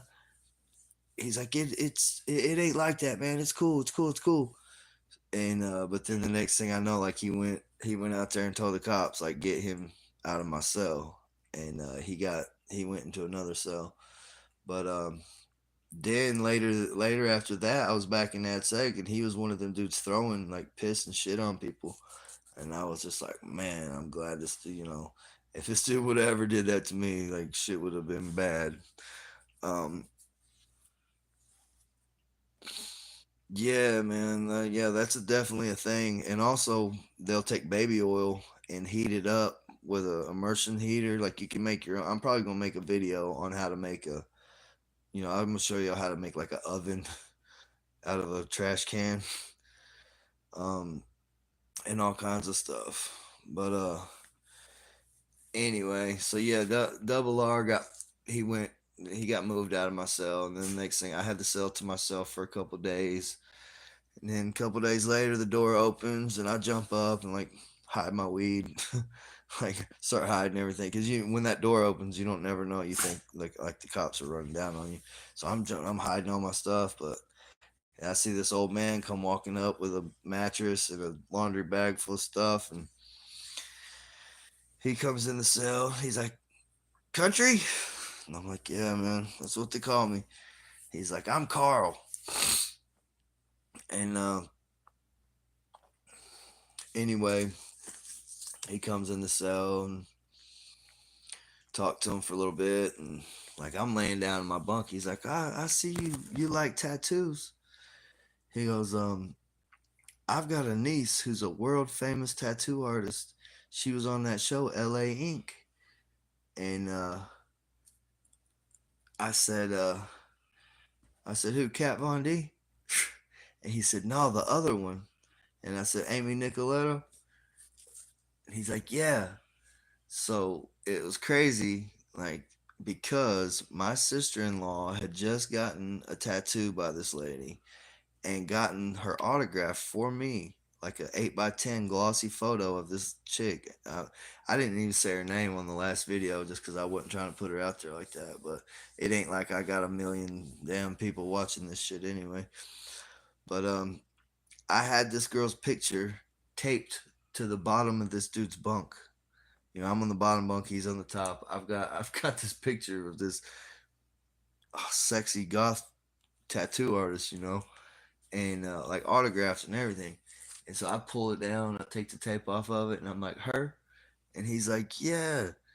So he's like, how do you get the phone? It's crazy. So I tell him, I'm like, you see that dude out there with the dreadlocks? His name's Work. Just yell, say, hey, Work, man, can I get the phone?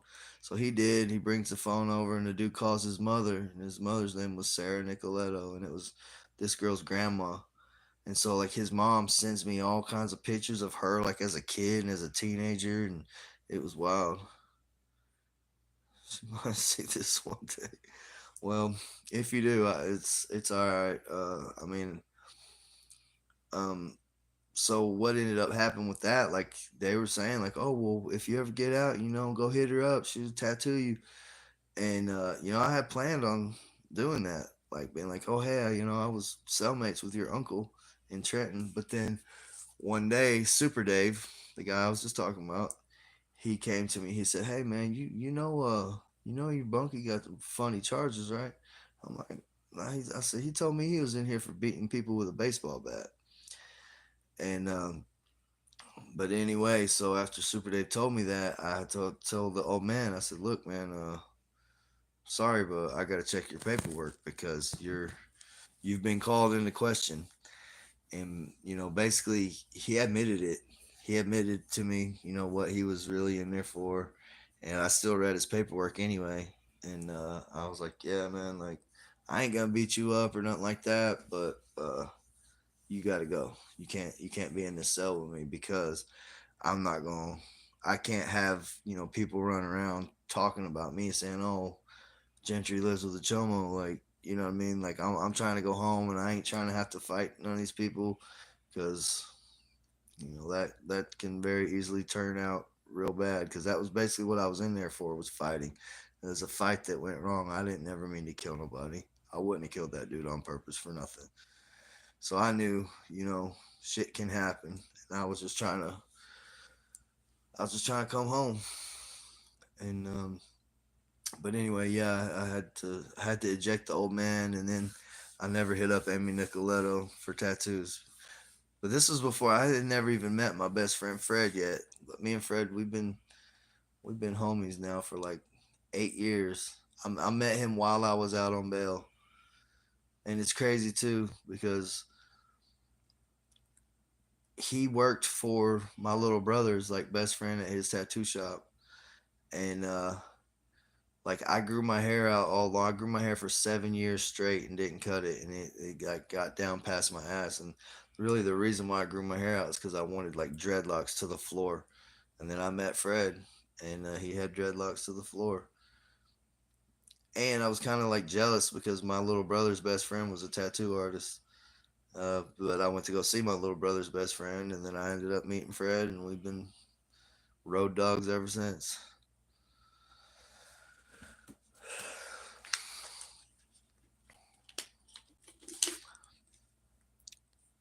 Yeah, well, now this vape juice does have nicotine in it, but for a long time I vape zero nicotine too.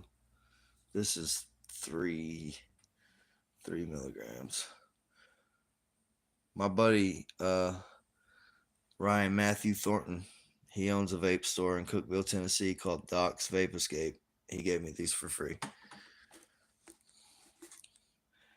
I don't exactly know how many tattoos I have, Emma. I just got kind of like one big ass tattoo, really. Why, you want to see him?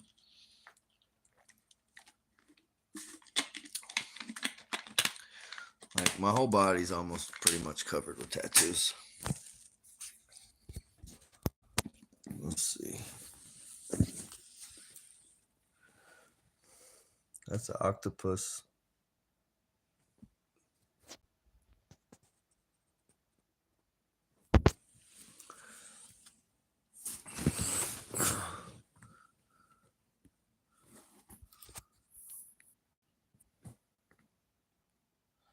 That one's not finished yet. It's still got to get shaded.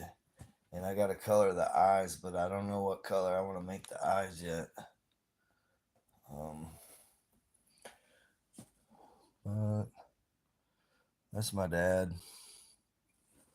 Wait.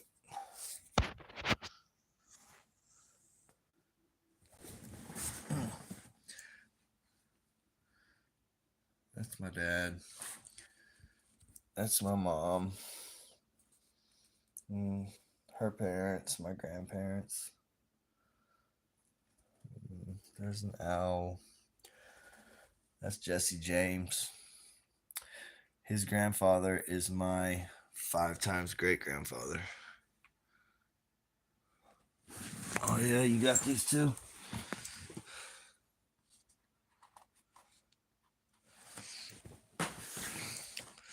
Um,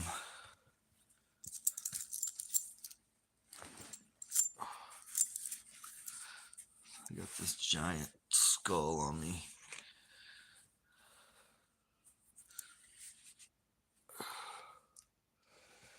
Yeah, I was thinking the wolf to have like kind of goldish, red, yellow, goldish eyes. Rebel flag. Yeah, so I'm really I'm really kind of like against all flags, but I got this because like he was a Confederate guerrilla. He wasn't like a member of the Confederate Army, but so I'm really well aware of secret societies. Like, so Jesse James was a member of the Knights of the Golden Circle. and the KGC was a Freemasonic group. John Wilkes Booth, the guy that killed Abraham Lincoln, allegedly, he was a KGC member. But secret societies run the world. Uh, Secret societies run the gangs. And like the police to the Crips and Bloods, the pagans and outlaws and Hell's Angels, like all that shit is Masonic. Um, all the leaders, you'll find that they're Freemasons, and the cops, the guards in the jails, they're all Masons. Yes, and that's like the oldest hustle is like the divide and conquer. North versus South, Allied versus Axis, GDs versus Vice Lords, Crips versus Bloods, Pagans versus Hell's Angels.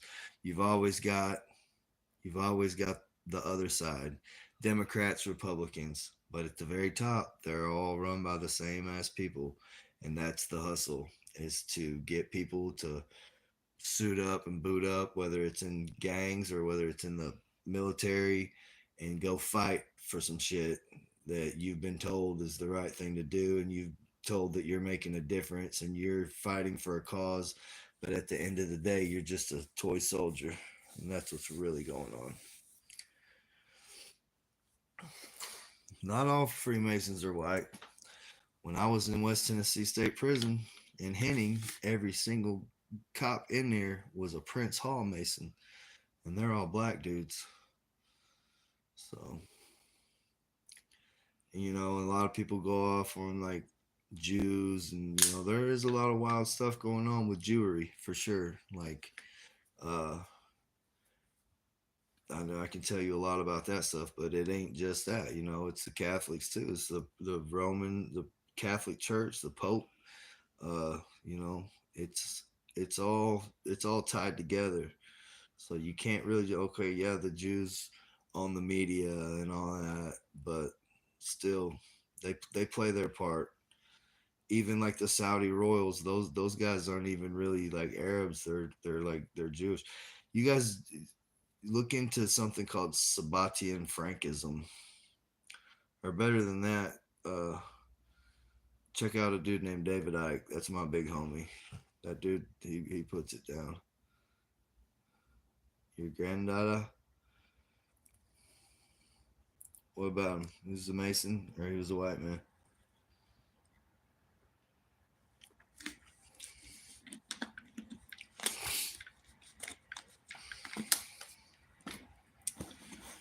But yeah, I mean, just because I have a Confederate flag tattooed, like I'm not like a, I'm not a, I'm not a racist person. Like, yeah, I'm proud of my ancestry, I guess you could say. Like, but I think everybody should be proud of who they are and where they come from. I don't think I'm better than anybody else because of it.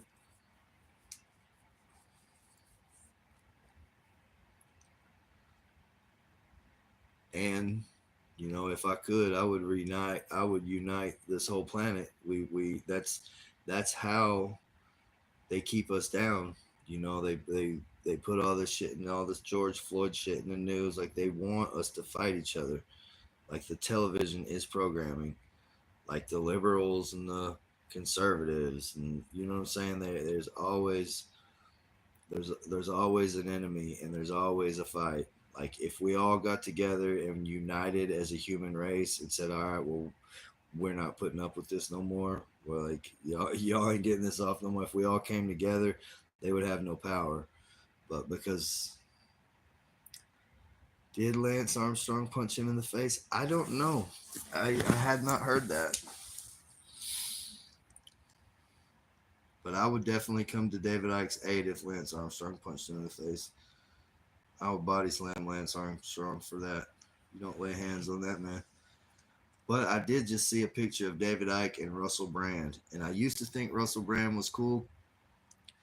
Uh, but then I found out like I saw videos of him like he was like kicking it with Jimmy Savile, and I'm pretty sure he's a member of the Fabian Society.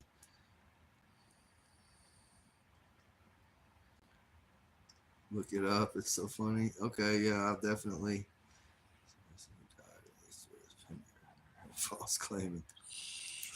You know what that square and compass is a symbol of, right? That is that's the hexagram, the sigil of Saturn. You guys look into like Saturn worship, man. Saturn cults. It's wild, wild, wild shit. He told him he didn't really land on the moon. Oh, well, that's not Lance Armstrong. Lance Armstrong was like a Olympian athlete or something. Like, you're talking about, right? Lance Armstrong. Uh, there was uh, there was Buzz Aldrin and the guy, yeah, Neil Armstrong. That's who you're thinking of. That's the guy that said one small step for man, one giant leap for mankind. Um, well, I've seen some videos where a little girl asked, I think it was Buzz Aldrin, about it, and the dude was it was real suspect. And I've also seen NASA videos where they're like using those green screens and stuff. Like, why do they need green screens at NASA unless they're faking some shit? Scientology is a cult that was started by uh, a science fiction author named L. Ron Hubbard, and they're a straight cult. You know, they will they will harass you. Like if you join them and leave, um, you know, they will like follow you around, and I've heard like they'll like kill your cat and all kinds of wild shit. But Tom Cruise is big in Scientology. Um, who's the dude in Pulp Fiction? Saturday Night, the disco movie. John Travolta, he's a Scientologist. Yeah, there's Scientologist churches everywhere. They believe that aliens like laid eggs in a volcano or something. It's fucking wild. Beck is a Scientologist. I didn't know that. I know there's some people like have come out and like they speak out about it, like that Leah Remini chick. I think she talks about the bullshit that they're on. But yeah, L. Ron Hubbard, he started that religion. You're friends with Beck's mom? Oh shit. In the time of chimpanzees, I was a monkey. That Beck? Spray paint the vegetables. Kill the headlights and put it in neutral. Soy un perdido. I'm a loser, baby. Oh, we just lost a viewer. It was my singing. Drove somebody out of here.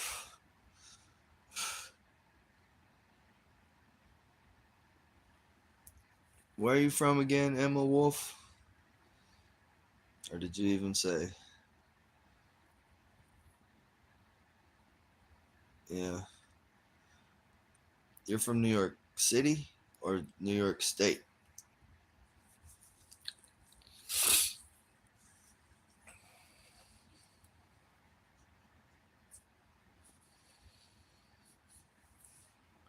I've been to New York City a few times. Nice. Where you live? New Rochelle? Been there too.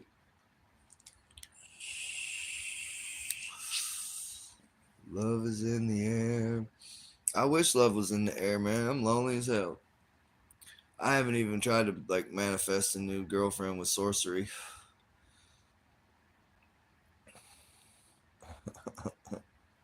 But maybe I should. I'm tired of chasing, I guess.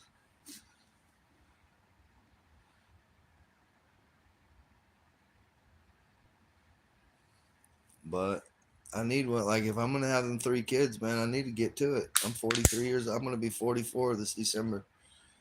I need to procreate before it's too late.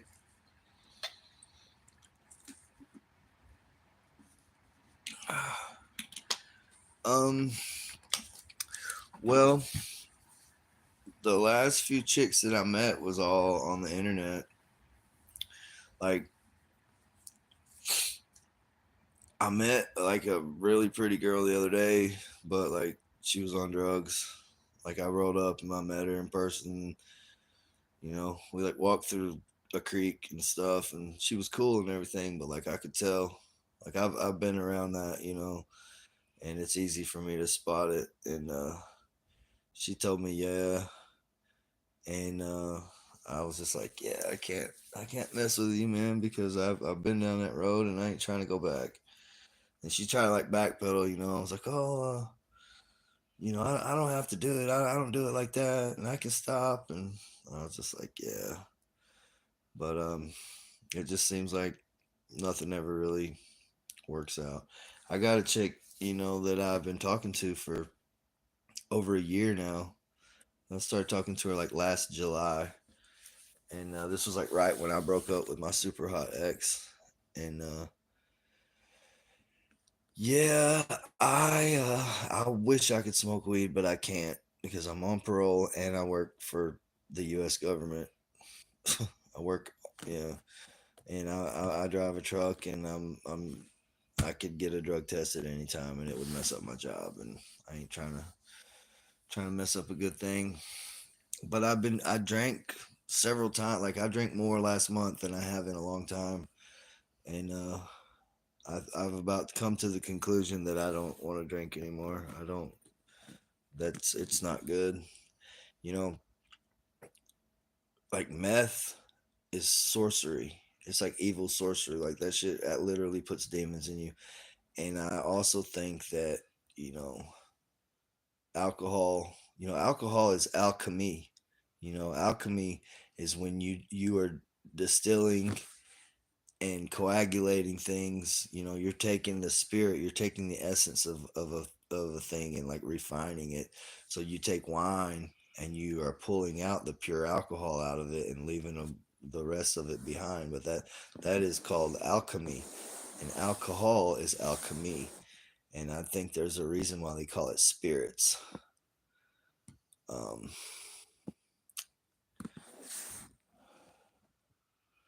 am I gonna be 39? Well, that's younger than me. Um, but yeah, I live real close to Nashville, and yeah, weed, man, is a great substance. Like it literally makes me feel more like holy, man. Is the only way I know to say it. May like I'm already like a real truthful person, like a super honest person. But like when I smoke pot, I think a lot. Like when I'm like sober, I hold back and I don't. I don't. I'm not as truthful. Like yeah, I'm truthful, but like when I get high, I don't give a shit what nobody says. Like I'll spit the straight up truth, the whole cold hard facts, and like fearlessly. But like now, I'm not high or anything, so I hesitate before I say a lot of things. Like I'm scared to say certain stuff on the internet, but if I was smoking weed, I wouldn't give a shit. Um, I have listened to Upchurch a little bit. Like when I was in Tennessee prison, I was locked up in there with a dude that claimed to be Upchurch's cousin. Uh, he could have been for all I know.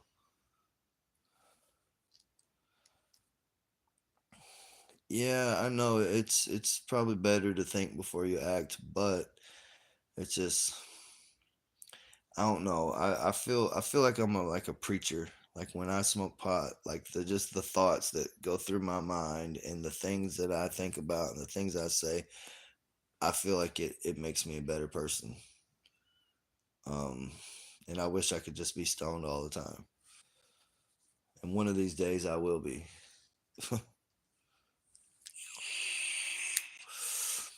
But yeah, I mean I'm not like super into Upchurch or anything like that, but yeah, he's cool. Um, Who I've been listening to? I started listening to this band called the Red Clay Strays recently, and I've been messing with them. I learned a couple of their songs. Like I really want to. Shit, I got my guitar upstairs, but I guess it's it's late. I don't want to wake the whole house up, but I need to make some more little musical videos. Let's see what song. I learned a few songs today actually. I learned that song Unstoppable.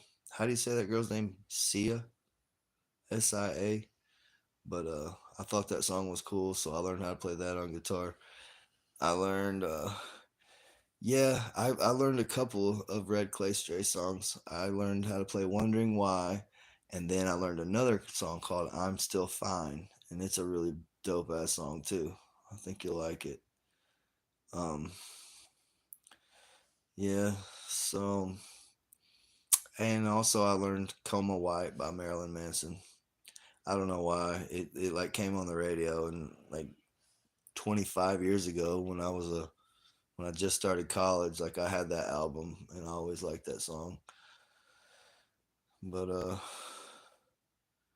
yeah, if it wasn't like 2 o'clock in the morning or whatever time it is, I'd go upstairs and get my guitar and play it for you. Which song, Emma? Unstoppable? Oh, really? I like goth girls.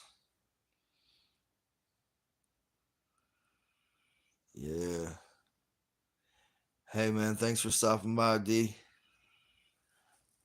Oh, really? Yeah, I like that song too. I've seen him live a couple times myself.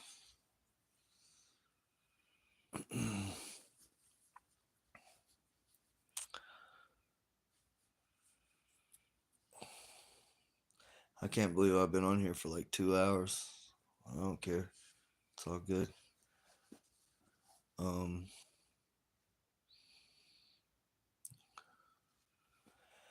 yeah, I wish I would have saw Pantera too. Another fun fact: Dimebag Darrell got killed on my birthday, my 25th birthday. Remember, I was working. I was helping my uncle Mike do drywall, and we came back to my grandma's house, and she's like, "One of those guys you boys listen to got killed today." And she's like, "What's his name? Nickelbag or something?" And my uncle was like, "Nickelback," and I was like, "Dimebag." She's like, "Yeah, yeah, that was him." And I was like, "Oh, hell no." Yeah, yep, that's Jim Morrison's birthday. That's Corey Taylor's birthday. That's John Lennon's death day. It's Dwayne Allman's birthday, or Greg, or one of the Allman brothers is December 8th. Uh, Nicki Minaj, December 8th. Um, and me, yours truly.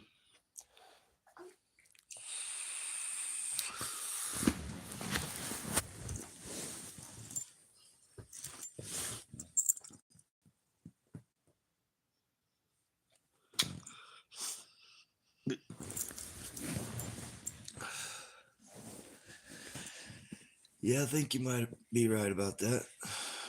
Uh, hey, good night, Deb. Thanks for tuning in.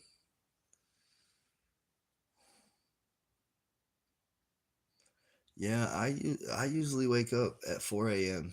I work. I leave out of my house. I wake up, take a shower, brush my teeth, feed, walk my dog, and I make some breakfast and put a lunch together. And I'm out the door at 4:45. I get to work at 5. I start our pre-job meeting at 5:15, and I work 11 hours. I'm home at 4. Um, I don't go live a whole lot, but like I mean, maybe like once a week or something. I'm trying to do more. You know, I'm trying to get more subscribers, and I want my channel to be successful. I want to. I don't not just I don't want it to be successful, but I want to like reach people, man. Like I want to like make a difference in people's lives. I've been told before I ever started YouTube, you know, a lot of people have told me that I changed them, I made them better people, and that I guess every time somebody told me something like that, it made me feel like I'm doing what I'm supposed to be doing. Like, you know, this is my purpose. So I guess with this YouTube thing, I'm hoping that I can do it like on a bigger scale, that I can inspire people, give people hope, you know. And I guess like just yeah, yeah, just I'm just being me, you know, and put myself out there for the whole world. And eventually, you know, I may, like, a couple people have actually contacted me about writing books about like my life. Thanks, Emma. I appreciate that.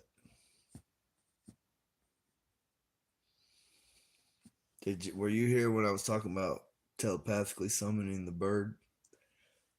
There's a video of that on my TikTok. My TikTok is Jacob Gentry 518. Check out that video. That's wild. I can't believe that doesn't have like a million views. I fucking summoned a bird. I telepathically summoned a bird to land on me. Um. Okay. Well, I'll tell it again. When I was in prison a few years ago, I was like super. Somebody else said that to me. Um. And I was like carving runes, like these. I'll carve runes and doing magic, and studying magic, studying Hermeticism and the Kabbalion and just the the Kabbalistic tree of life and the occult. And because I knew that it was real, but I had a job where I would spray out these trash cans every day and I would dump them out and there'd be little pieces of corn floating around and like flocks of birds would come to eat these little pieces of corn that I was dumping out of these trash cans. And every day while I was spraying the cans out, I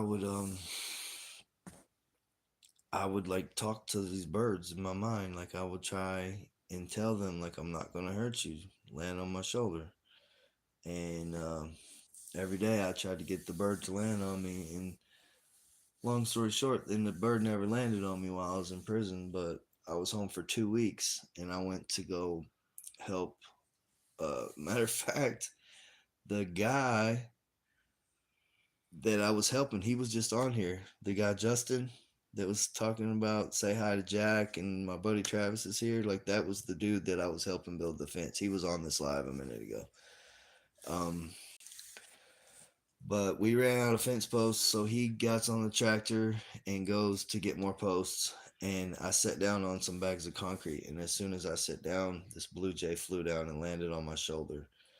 And I kind of like freaked out about it. And but I made a post on my Facebook, and that was that. And then like a few months later, I was in West Virginia, and I met this girl, and she asked me to come over and play guitar on her porch. Yeah, it was a big blue jay. And so I brought my guitar over. I'm sitting on her porch playing guitar, singing, and she looks around and she goes, "All these birds are here because of you." She said, "I watch all these birds every day, and they're never all here at the same time, but now they're all here." And she's like, "They're listening to you." So I set the guitar down, and I started to tell her the story about how I used to always try to summon the birds to land on me. And then one day when I was over at Justin's helping him build that fence, then the bird landed on me. And as I was telling her that story, like this little baby mockingbird flew down and just like landed right in my hand and set on my finger. And if you go on my TikTok, you'll see the video. Like I went live on Facebook, but I think like after so long, your lives automatically like get deleted. Um, but I screen recorded that and I posted a clip of it onto my TikTok. But yeah, if you go on my TikTok, you'll see the little video of the bird, of the little baby mockingbird. It was only like this big, and he flew down and landed on my hand and sat there for like 45 minutes as I was talking about telepathically summoning birds. But yeah, that video's, I don't even, it's probably only got like 300 views or something crazy. But you would think that video would have a bunch of views. But I guess people don't really know the backstory to it. Maybe. Yeah, I mean, there's There's magic all around, people just we're conditioned as babies to not believe in it, you know, to think that it's that it's not real. But the people in control of this earth are very much aware that magic is real, and they use it against us. They use black magic against you. That we're being programmed by the television. That's why it's called programming. You ever wondered why, like, the actors are called the cast, or like the newscasters? Or you ever wonder why this is called a remote control? It's not because you're remotely controlling the TV, it's because they're remotely controlling you.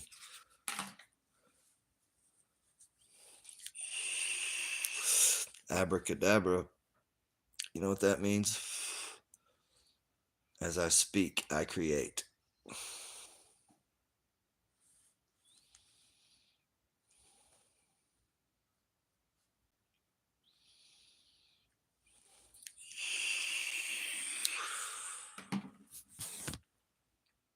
Yep, I'm a deep dude.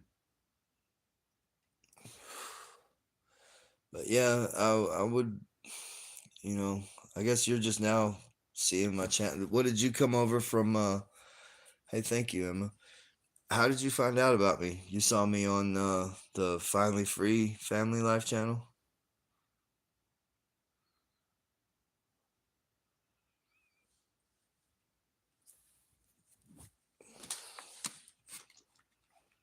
But anyway, yeah, if you just subscribe to my channel, but there's several stories about synchronicities and angel numbers. Like my angel number stories are cool as hell.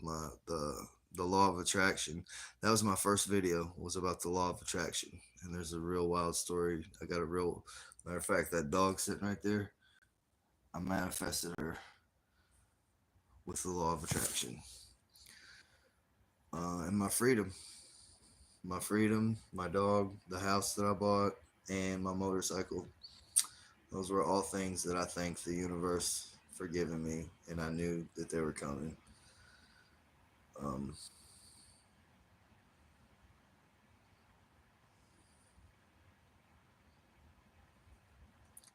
oh, yeah, but where did you see? How did you see me in the first place? How did you get here? Like it just came up? Like you just got suggested my video or something? I'm just trying to figure out how you found out about me if you weren't one of my subscribers, because I thought only my subscribers could see if I go live. I don't know anything about social media, YouTube. Like all this is just strange to me. Oh wow, well that's cool.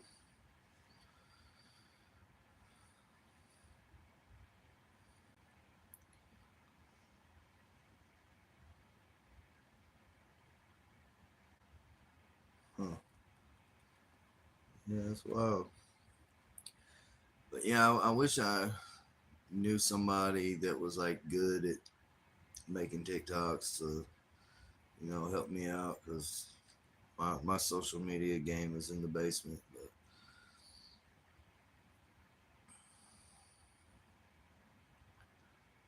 I would like to I'd like to reach more people, and it makes me feel good just to know that people are inspired by, a lot of people feel like because I have like the attitude that I have about life. A lot of people would have been bitter and just turned into hateful people over it. But the way I saw it, it was just like, you know, you can let this beat you. You can lay down, succumb to depression, and feel sorry for yourself, or you can make the best out of it. You can learn, you can expand your mind. I would love to be a public speaker. I'd love to be like a motivational speaker, you know. And really, that's one of the reasons why I'm doing this, is because there was a guy I was in jail with named Clark Fredericks, and he was actually on the soft white underbelly, and he told his story. And so I contacted that guy, and he was, he said he was coming out to interview me, and he ended up not coming. But Clark is a motivational speaker now. He was charged with murder. He he killed a guy that had like molested him when he was a child, and he grew up and cut the dude's throat. But he did 5 years, got out. Oh, you watched Soft White Underbelly? Yeah, I was supposed to be on there, but I guess the guy changed his mind when he heard me talking about summoning birds and all that wild shit.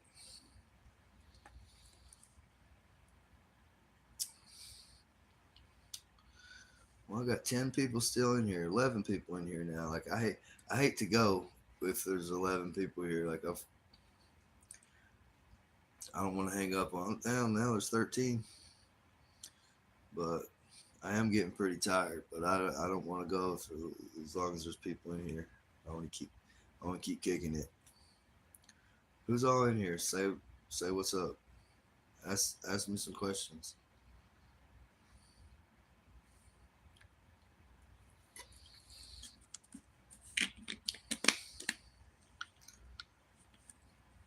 Bogarted the whole scene. My bad. Oh, you're good, Emma. Um, yeah, you're fine.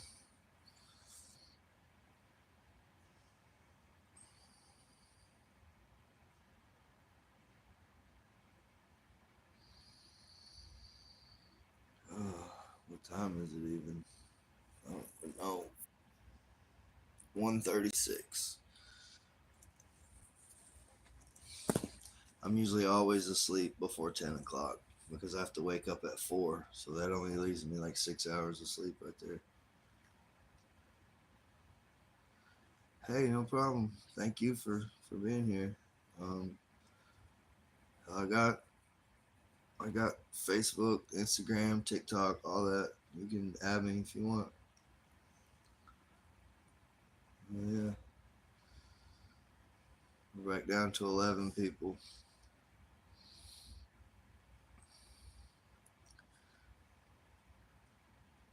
I like to get some more subscribers. Like I'm almost at the point where I can like get monetized on YouTube.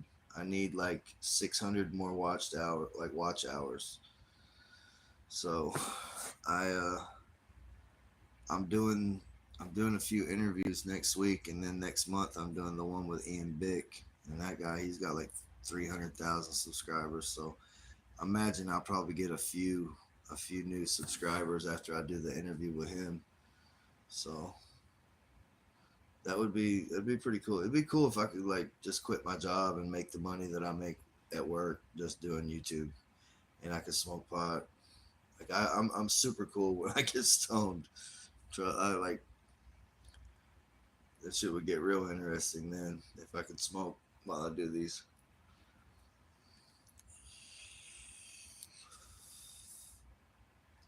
I hope so. I mean, I've had this YouTube like 2 months now, and I got like 8 or 900 off the rip from the interview. I wish I was, but I can't. Not yet, anyway. One of these days I will be able to again, but for the near future, I'm gonna have to leave it alone.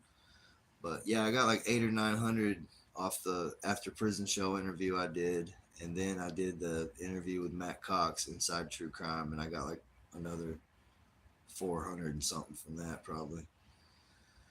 So I'm at like 1330 right now, which is pretty good for just starting this out. But it would be cool as hell to just be able to hang out and talk to people, get stoned, and talk about the universe and astrology and magic. Actually, I know a lot about the occult, and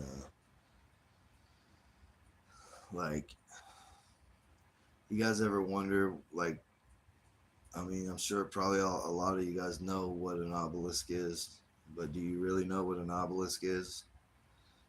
What it's symbolic of? Like, religions are all like sex, drugs, and rock and roll. It's crazy. Um, like the steeples on top of churches. You guys know why those are there? It's a phallic symbol. Um, the Washington Monument. It's a giant penis.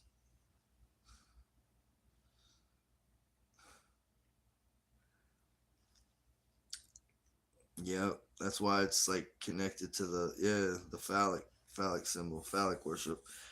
But I mean, it's a cult, you know. That's the Oval Office, the ovum, ovaries, you know, the Washington Monument, the phallus, the Oval Office, like you know,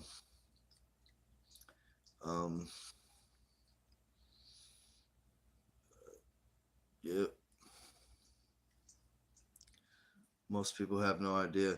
And then like the windows in the churches are all like arched on the top because that's a female. Yeah, you know, like the church windows. You ever wondered why they're like they come to the top like a point, like something else? Trump or Biden? Neither one. It's all fake. Russ Blake. Don't believe the hype. It's all programming.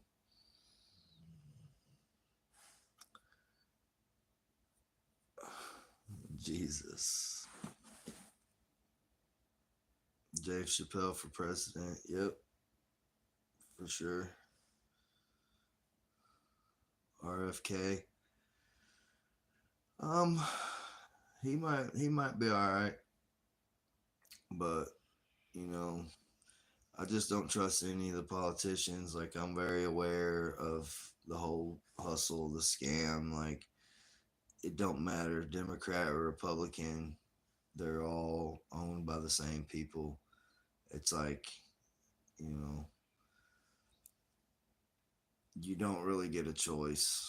You know, you get to elect the president, but you don't get to select the president. You know, they tell you you get to pick from this guy or this guy. And when both of these guys were in the same exclusive Yale fraternity, you know, the skulls and bones, like, you know, you have John Kerry running against George W. Bush. And at no time, like this fraternity is like so exclusive that from ages 18 to 100, there's never more than 99 of these dudes in existence on the earth at one time. So if those are your candidates that come from this Ivy League frat house and they're in the same fraternity, like the same ultra elite group of people, you don't have a choice. Um yeah, I've seen several towns that I've been in claim to be the birthplace of the Republican Party. One of them was Jackson, Michigan. Yep, the bird only has one head. Um, but yeah, so the president has no real power. It's all a show. Um, the real power is in the Council on Foreign Relations, the Bilderberg Group, and the Trilateral Commission.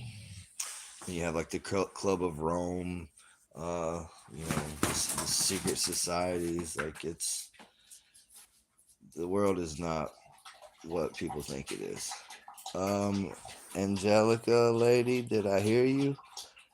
Jesus, what you want to know my thoughts on Jesus? I'm not. What do you mean? Did I hear you, Angelica?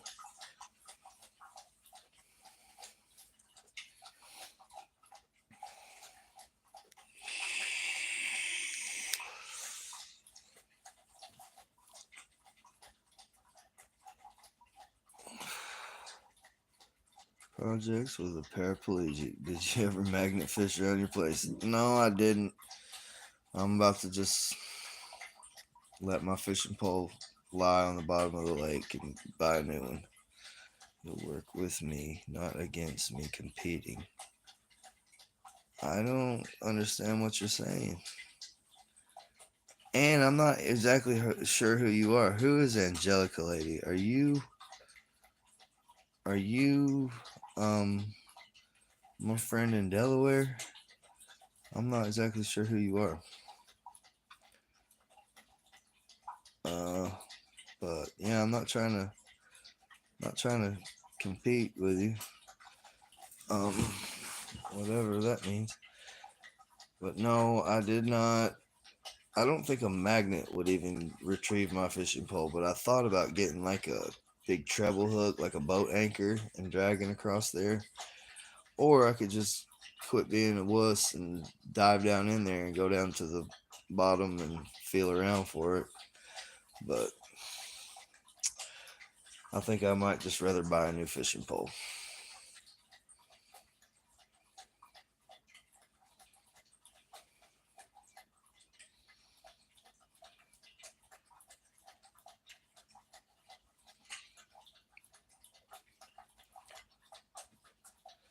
So my pole ended up at the bottom of the lake because I drank a liter of Fireball with my friend.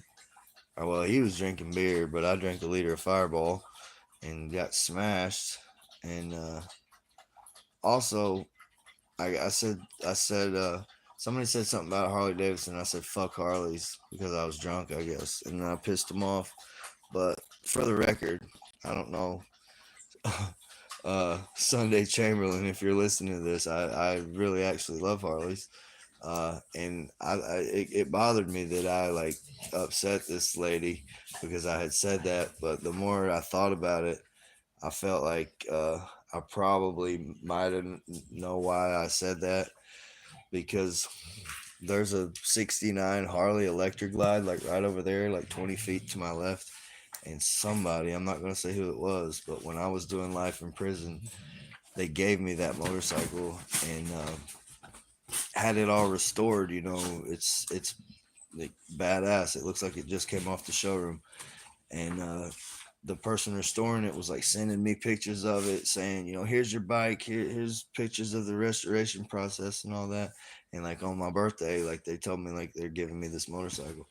Then I got home and they like forgot about that, I guess, or changed their mind or something. So probably when I said fuck Harleys, that's probably what was in my mind. But really, I love Harleys. So um, but I hate that. That's one of the reasons why I said I got to quit drinking because I don't want to be stupid, you know. And if I upset one of my subscribers, like that ain't good. Like I'm trying to. I want people to like me. I don't want to be a dick. No, I threw my pole. Uh, I was trying to fish, right? But I was too drunk, I guess, and I tried to cast it out there and just threw the whole pole in the lake.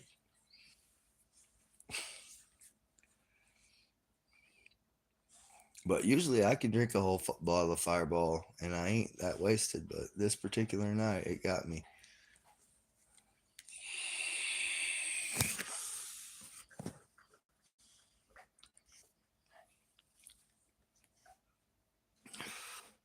I wonder if I'm getting like watched hours. So this thing has been going on for like 2 hours, and there's been like at least 10 people in here the whole time.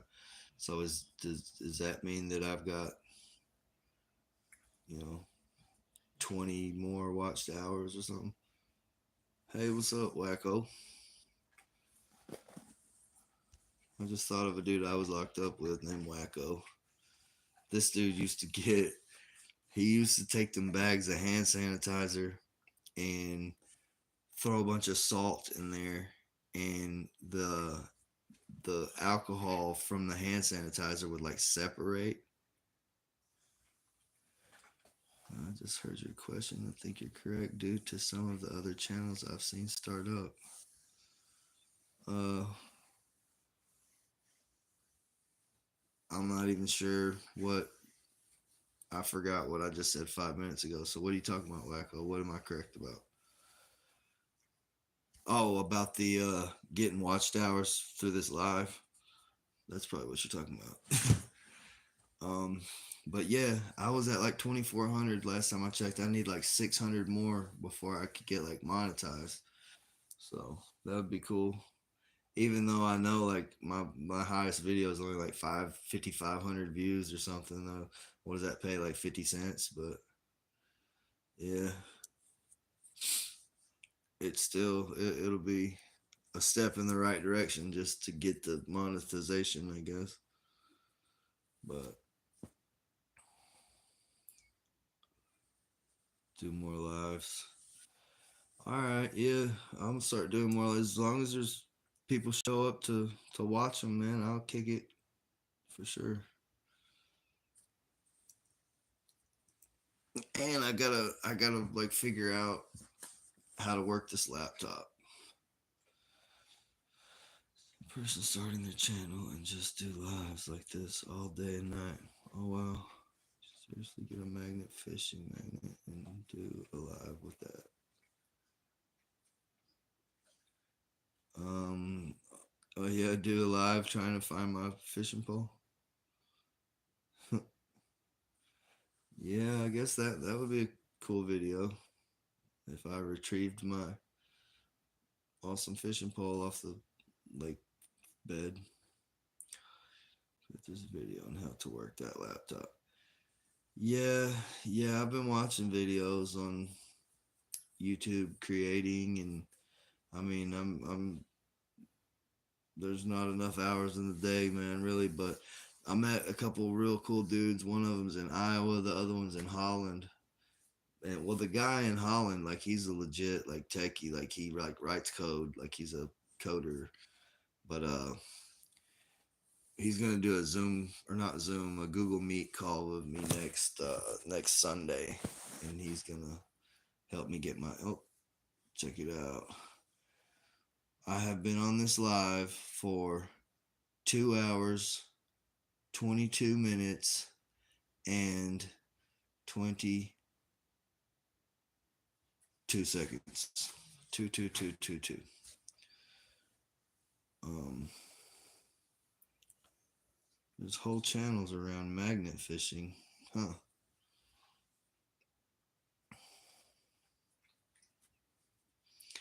Anna, did you watch my YouTube video about the angel numbers? That shit's wild. Any of you guys haven't watched my videos, check those out. Check the law of attraction video. Well, hell, watch them all. That last one that I made, man, like that's a pretty wild video to be putting out there on the internet like that, and I hope, you know, I don't know, it's true. So, uh, I always said like you can't mess with the truth, even if as long as it's true, it is what it is. But you know, it it is, you know, talking about a certain time in my life that I'm not particularly proud of. I know a little bit about tarot cards myself, Emma. At this point in time, also in the beginning, you can cuss and you can use copyrighted music. No, you can't either. I got flagged for. I made that video while I went live, and I did. I have a dog that sings songs, and so when I was like playing the songs, like YouTube picked that up, and they like flagged me. And somebody told me like if that happens too many times, they'll shut my channel down. So I'm sketched out about having any music playing in the background anymore. So now, because you're not monetized right now.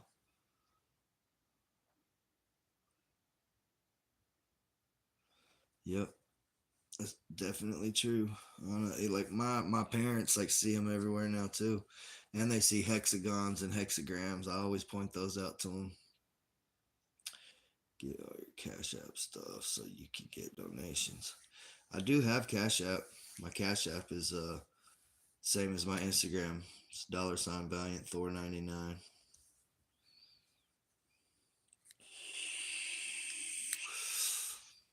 Yeah.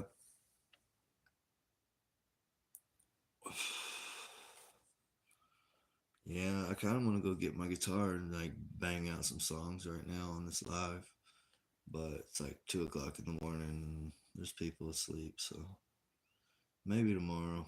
Nah, I've got hella stuff to do tomorrow. I gotta go finish putting my motorcycle together. I gotta give my dog a bath. I told Justin I was gonna go over there and see him.